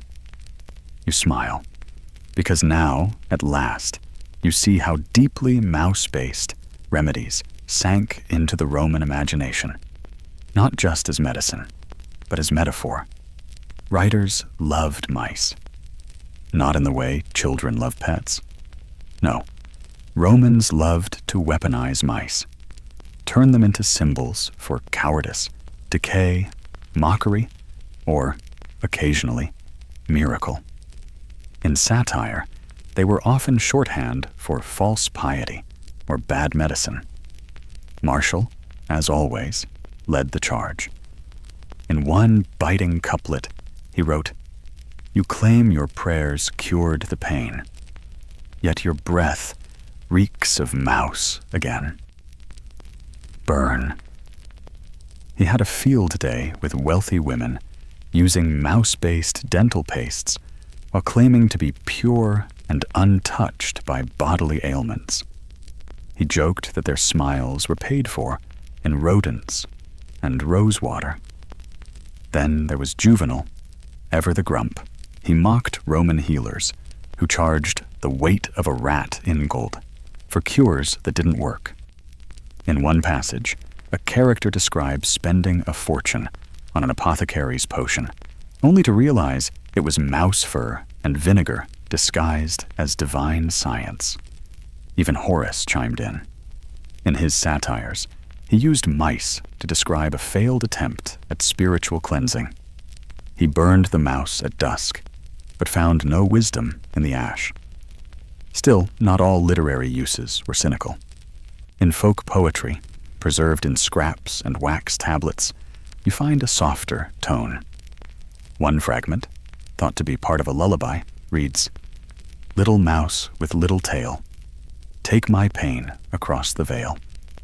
It's sweet, tender, likely recited by mothers as they pressed warm poultices to their children's faces. And then there's the matter of epigrams, those short, punchy lines carved into headstones or painted on walls. One reads, "Here lies Flavia, who smiled even when the tooth burned. She believed in mice, and they never let her down." You imagine the sculptor shaking his head as he carved that, but carving it anyway, because for Flavia, it was part of her identity. You start to see the full picture. The mouse, this tiny, unassuming creature, was everywhere in Roman writing, not just as vermin, but as vehicle, a symbol of suffering made visible, superstition made intimate, hope made slightly ridiculous. Even Roman plays occasionally gave the mouse a voice. In one fragment of a lost comedy, possibly by Plautus or a less famous imitator, a talking mouse advises a young man on love and tooth pain in the same breath. "Court her gently, boy, and if your tooth protests, roast my cousin and bite down hard." The audience probably lost it. Historians still debate how seriously audiences took such references. Was the mouse cure already outdated by then, or still too familiar to laugh off completely? Most agree it straddled the line, like all good symbols do. You step into a tiny shop selling wax tablets. One is inscribed with a joke. 3 things are eternal: Roman taxes, toothaches, and the mouse in your cupboard. There's something oddly comforting about that. You chuckle, but then stop to think. Because even now, This little rodent, scorched and crushed and smeared on sore jaws for generations, had made it into poetry, into epitaphs, into humor. It had become part of the Roman psyche. You exit the district as lamps are lit. The smell of roasting meat fills the streets. Children laugh. And somewhere nearby, a student mutters a verse about how mouse cures have no rhyme, yet always return. And they do. Because a good story never really dies. It just crawls out from behind the walls again. Section 30. Night descends over Rome in layers. First the purple hush, then the gold shimmer of oil lamps, and finally the black velvet of true silence. But you don't rest. Not yet. Because there's one more place calling you, just beyond the edge of the city, where the light bends strange and the air grows still. You're headed to a necropolis, a city of the dead. And what better place to trace the final whispers of pain? The Roman necropolis isn't morbid, not in the way you might expect. It's ordered, almost peaceful. Rows of stone tombs, some humble, some ornate, stretch like silent apartments for the afterlife. Cypress trees sway in the breeze. Somewhere nearby, an owl hoots softly, like it's keeping watch. You wander slowly, reading the inscriptions.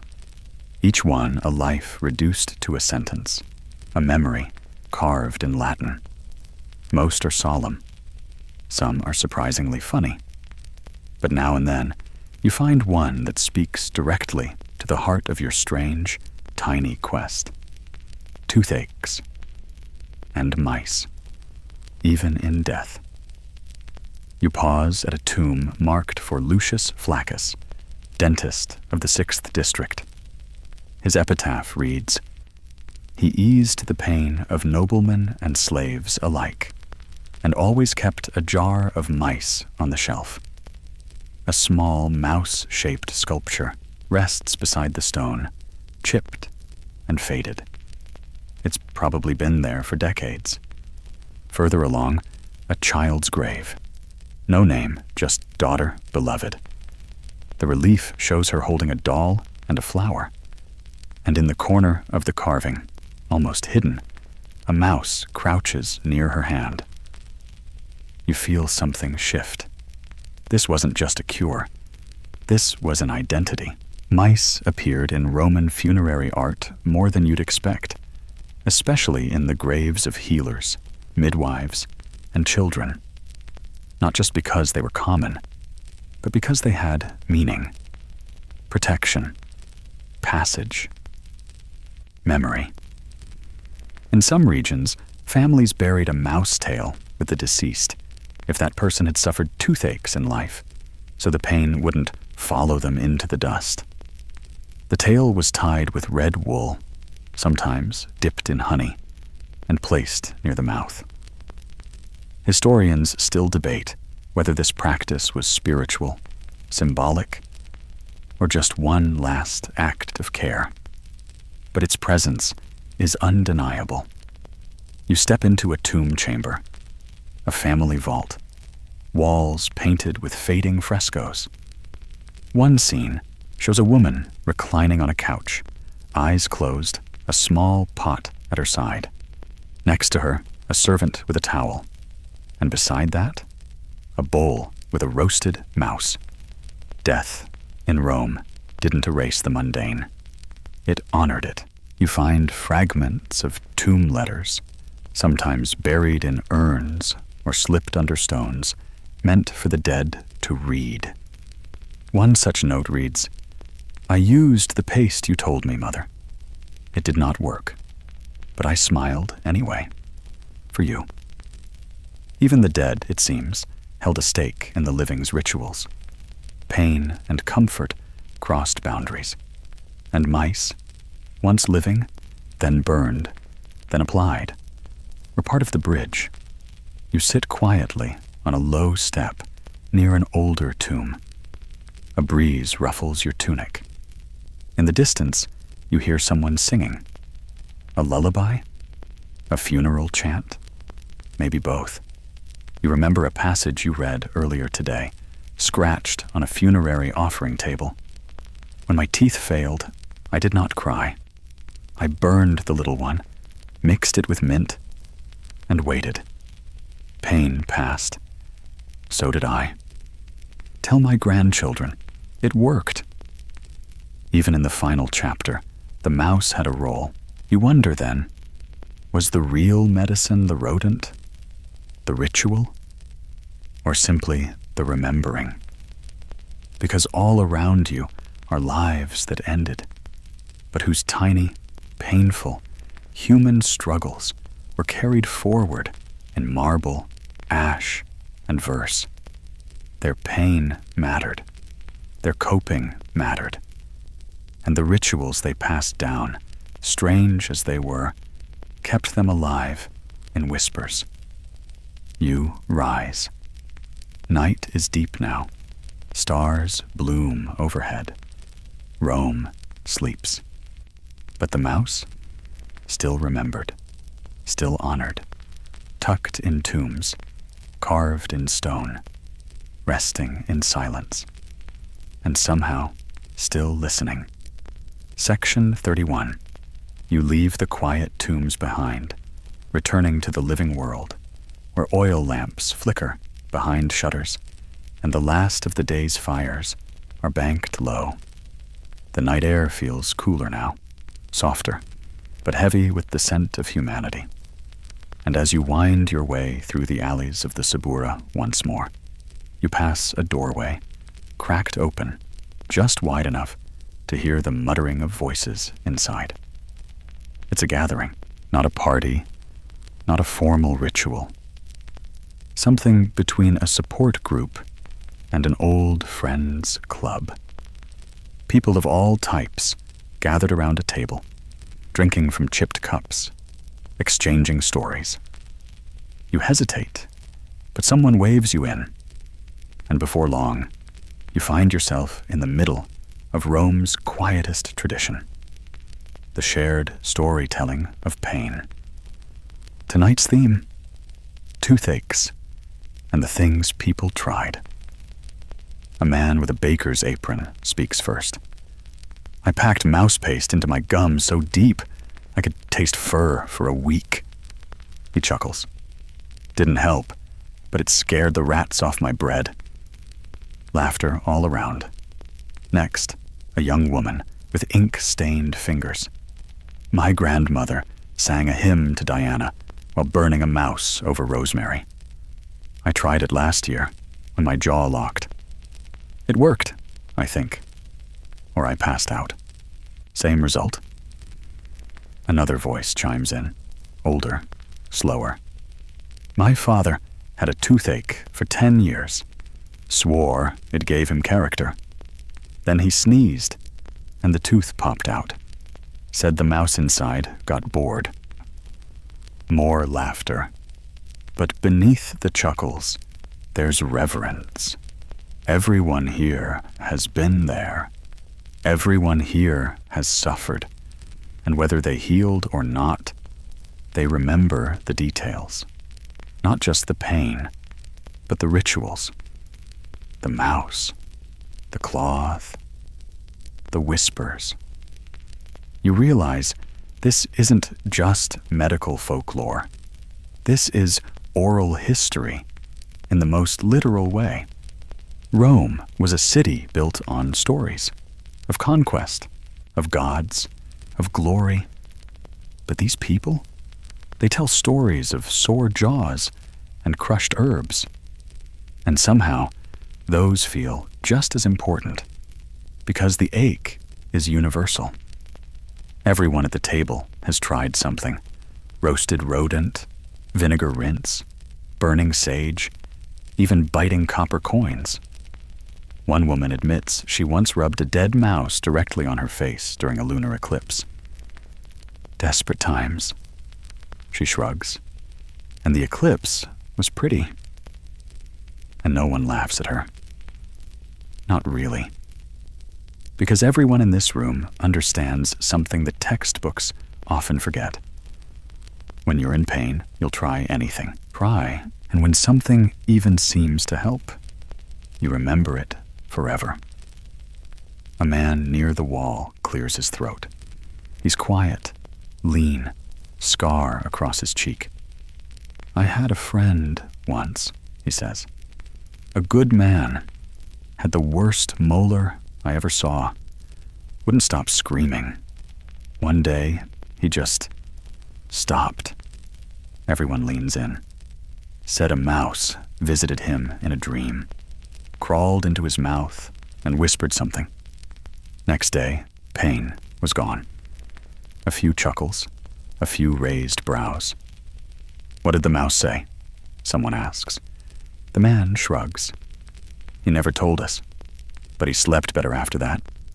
Silence falls. Not awkward, but warm, thoughtful.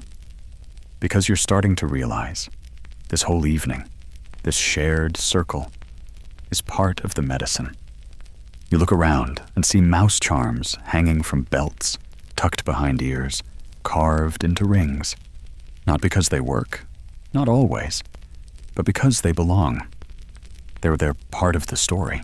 Historians still argue whether these tales reflect reality or exaggeration, whether people truly believed the mouse cured them, or whether it was just something to do while the body healed itself.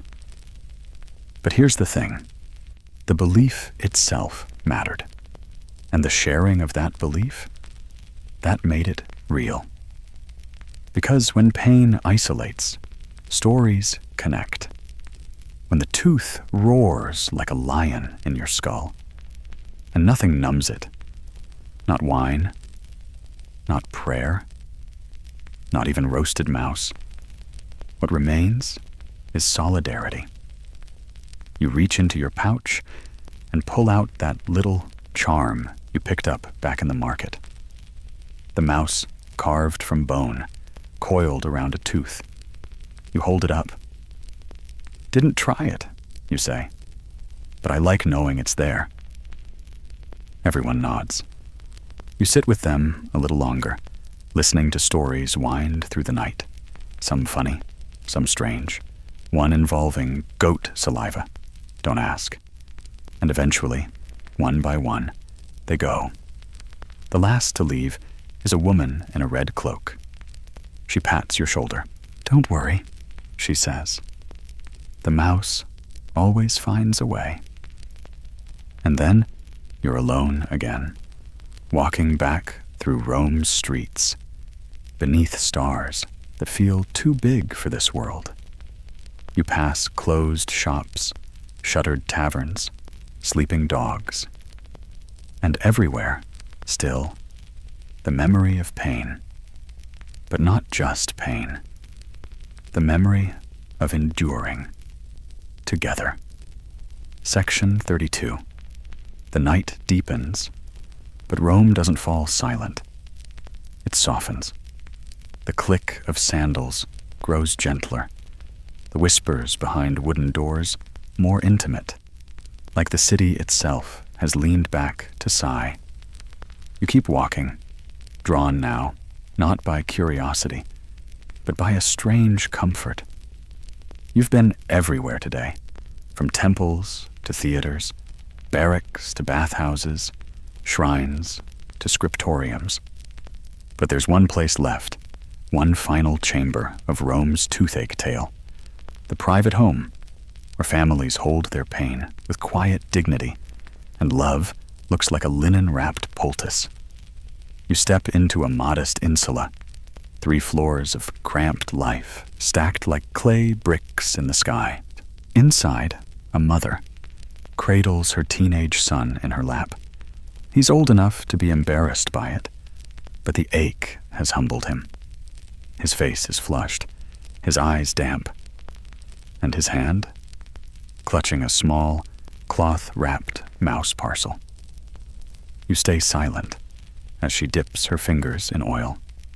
whispers a few words, maybe a prayer, maybe just breath, and presses the warm cloth to his jaw.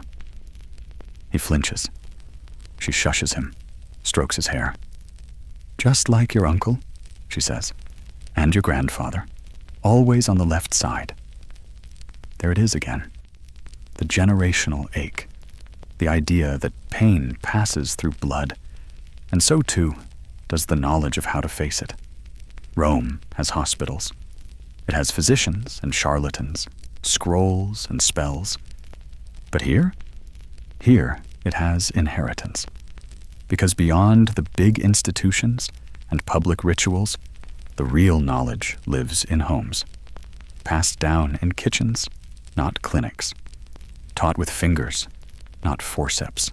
You notice how carefully she handles the poultice, not because it's sacred, but because she knows its rhythm.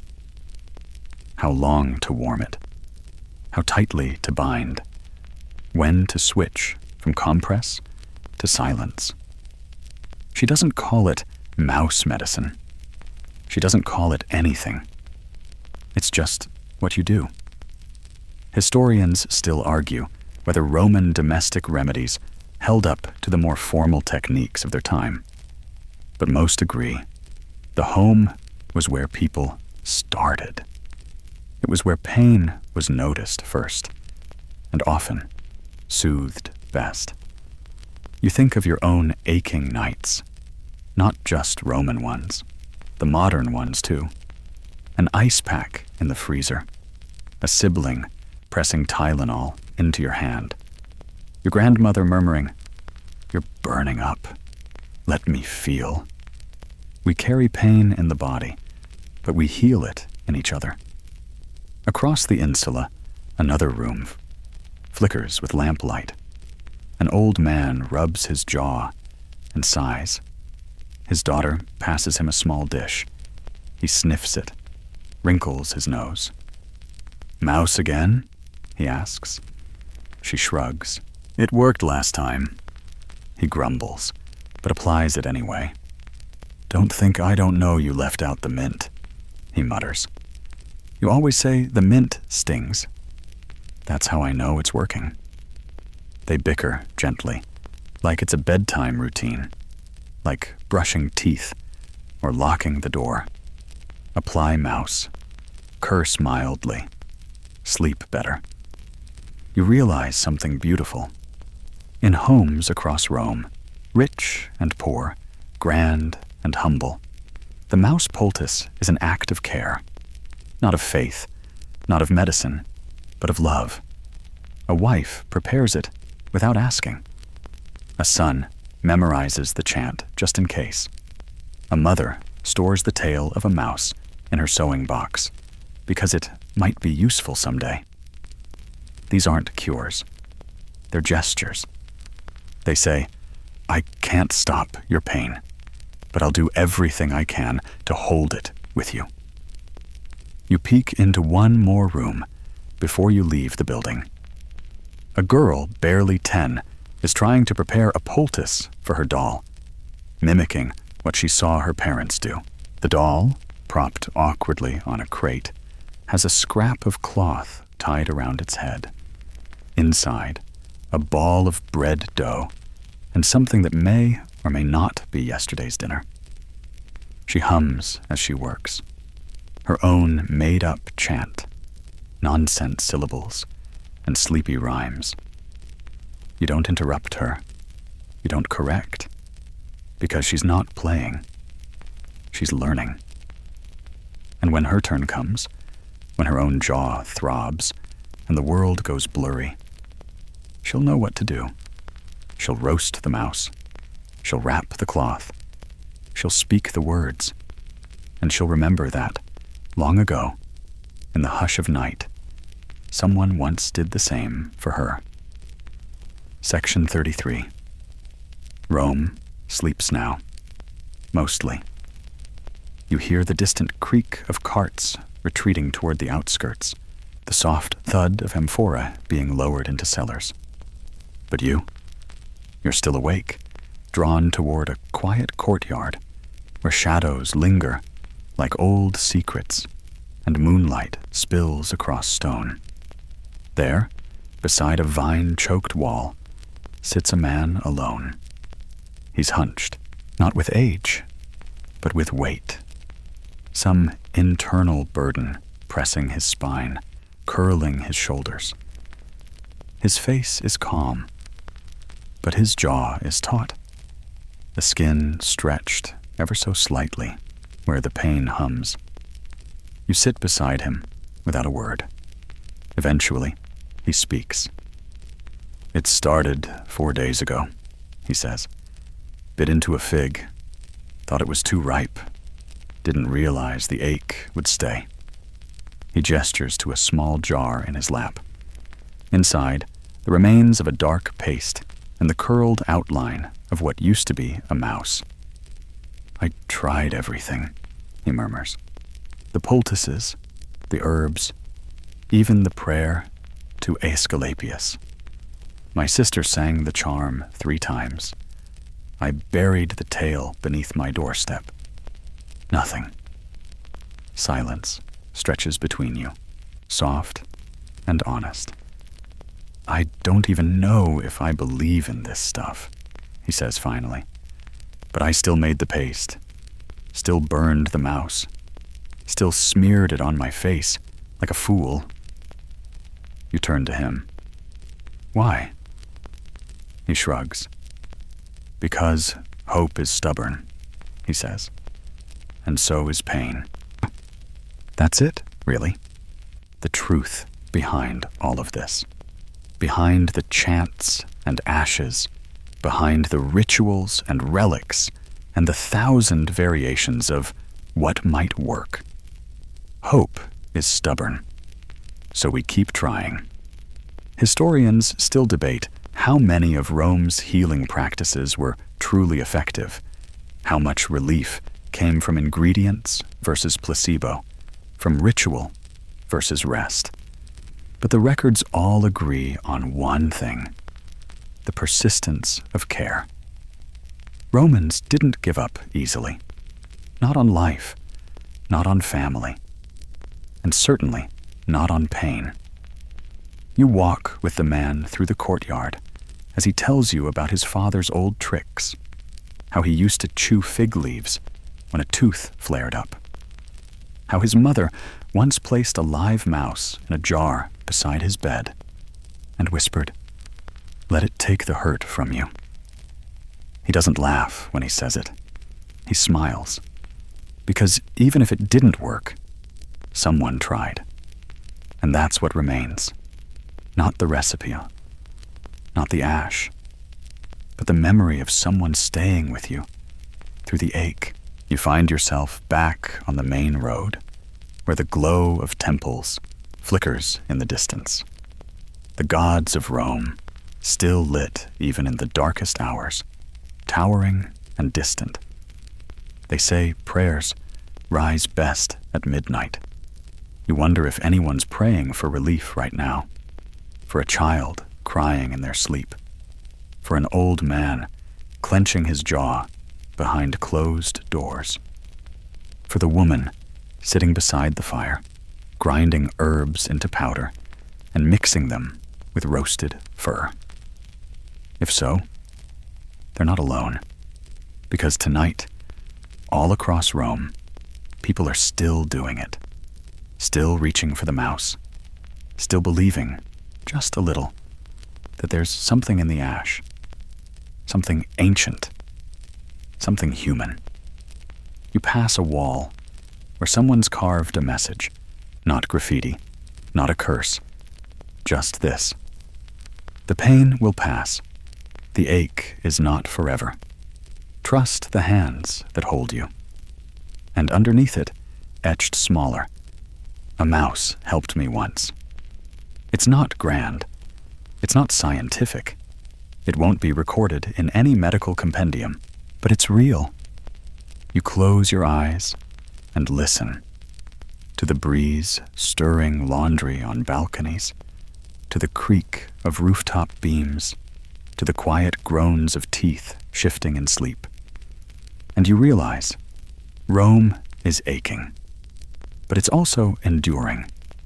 Every home is a tiny temple of trial.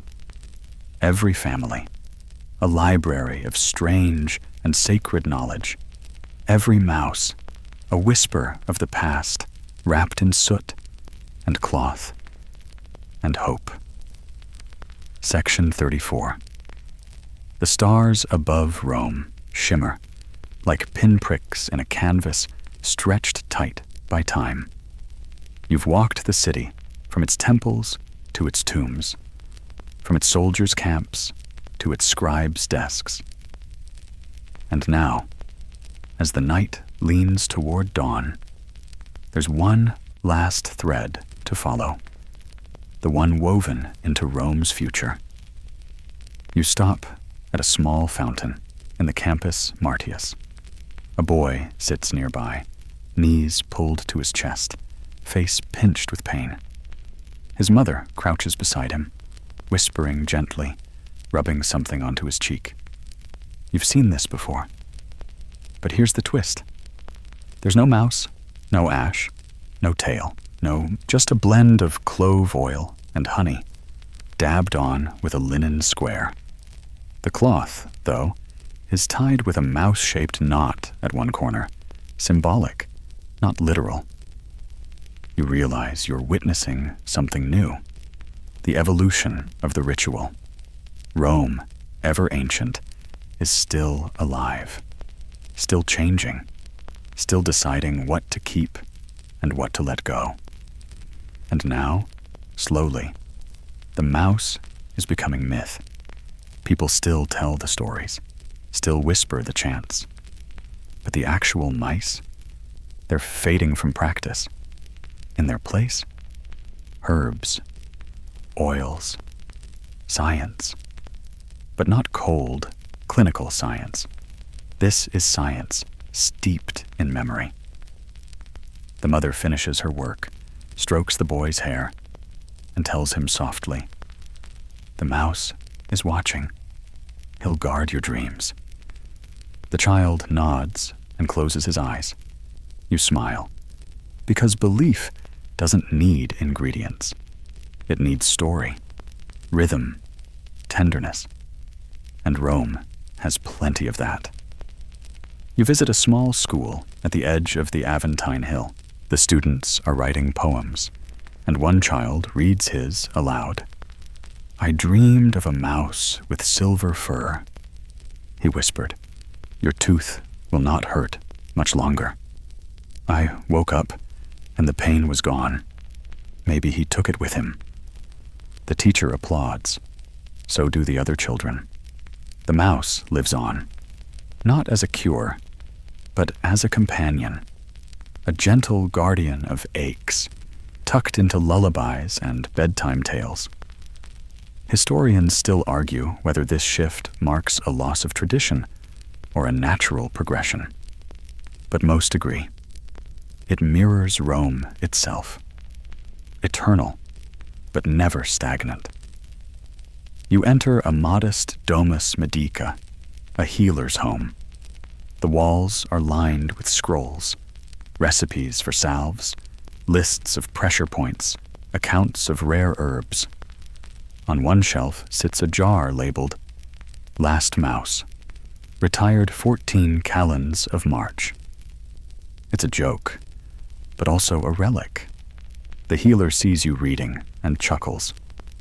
"Kept it for sentimental reasons," she says. "My mentor swore by them. Now I swear by camphor and patience." She gestures to a young apprentice grinding powder nearby. "But we still teach the mouse chant," she adds. "Not because it works, but because it calms the breath. And when someone's afraid, that matters." And that's it, isn't it? Medicine isn't just for the body. It's for the panic, the pacing, the sleepless hours of helplessness. It's for the moment you press something warm to someone's cheek and say, "Shh, I'm here." You leave the clinic and walk toward the river. Morning mist begins to curl above the water. Fishermen cast nets. A baker opens his shutters. The first call of a rooster cuts through the hush. Rome is waking, but your journey lingers in the space between sleep and sunrise, where truth and ritual share a pillow. You've seen how a rodent became a remedy, how pain was met with faith, frustration, poetry, and spit, how an empire of philosophers, generals, and poets still turned, in the end, to something small enough to curl in a palm. A mouse, not just an animal, but a ritual, a companion, a story. And in this quiet hour, with the city stretching its limbs, you whisper something just for yourself. If the pain comes again, I'll remember. The ash, the chant, the care. Even if the cure is gone, the comfort remains. Rome breathes. You exhale with it. And somewhere, behind a shutter or beneath a bed, a small carved charm waits in silence. No longer a remedy, but a remembrance. Section 35. You walk now with dawn on your back. Rome is stirring, but gently, like a city that remembers its dreams. The light softens the edges of stone, kisses the tops of columns, and catches in the cracks of walls where ivy grows.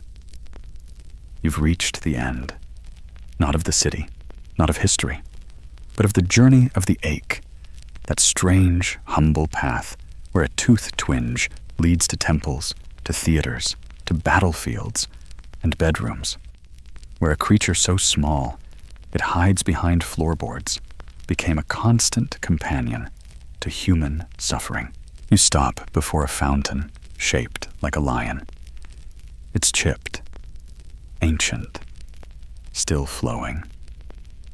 The water trickles like a whisper, persistent, low, and oddly soothing.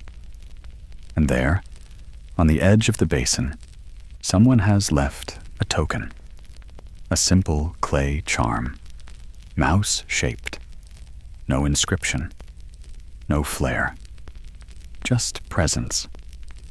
You pick it up, feel its smooth back. Think of the hands that formed it. The potter, maybe, or a healer, or a child imitating a parent. It weighs almost nothing, but your palm feels full. It's strange, isn't it? How we give such weight to symbols. A roasted mouse wasn't magic, but it was something. Something you could hold when you felt powerless. Something you could grind and smear and whisper over when your face throbbed and your nerves danced like fire under skin. Something that said, "You are not alone in this." That's what you've seen, again and again. In the soldier wrapping ash into cloth beside his shield, in the mother humming while pressing warmth to a child's cheek, in the old man who grumbled but still kept the paste on the shelf, in the temple priest who said, "Pain is where dreams grow." Historians still debate whether the mouse cures ever worked. But you know now, deep in your bones, that working was never the point. The mouse became a kind of liturgy, a ceremony of care. And even when it failed, people did not stop trying, because to be Roman was to endure. And to endure meant making something out of suffering, even if that something was tiny, singed, and squeaked when alive. You reach the forum as the city's pulse quickens. Vendors lift tarps. A boy sweeps the stones. A woman carries a basket of herbs tied with red string. And for one quiet moment, you hear it, not with your ears, but in the hum of history. A chant, low and rhythmic, half remembered, a blend of breath and wish and need. You don't know the words, you know the meaning. And it sounds like this. Here is my pain. Here is my offering. Let the little one take it. Let the ache pass like smoke. And maybe it does. Maybe that's the real cure. Not the ash, not the rodent, but the ritual of being witnessed. Because in the end, it's not about mice. It's about people. People who reach into the dark for comfort. People who hand each other strange solutions with shaking hands and say, "Try this." People who hope and doubt and laugh and try again and again and again. Because the ache always returns. But so does the care. So does the story. So does the mouse, wind down. So now, friend, let the story settle. Let the weight of all those voices ease gently from your shoulders. Let the flicker of Rome's lamplight fade from your mind's eye. You've walked far tonight, through kitchens and colonnades, past temples and tombs, beside fire pits and fig trees. You've listened to chants, to laughter, to quiet admissions made under breath. And always, somewhere in the shadows, the mouse waited, not to frighten, not to squeak, but to remind you the smallest comforts often carry the deepest tenderness. Close your eyes now. Let the clove oil scent dissolve. Let the soft scratching of a scroll pen fade. Let the wind that once rustled through a healer's herbs become your own soft breath in this room. You are not aching tonight. Or if you are, it's okay. Because people, long ago and just yesterday, have sat where you are. They've felt what you feel. They've reached, desperate, for something, anything that might help. And in their reaching, they left you a gift, a memory, a whisper, a mouse-shaped charm in the dark. You don't have to hold it. Just know it's there. Now, sink a little deeper. Let your jaw unclench. Let your mind soften at the edges. You've heard the story. You've felt the ache. Now, let it all go. Sleep, at last, is coming. And tonight, you will dream without pain. End of story. Wish you have a sweet dreams.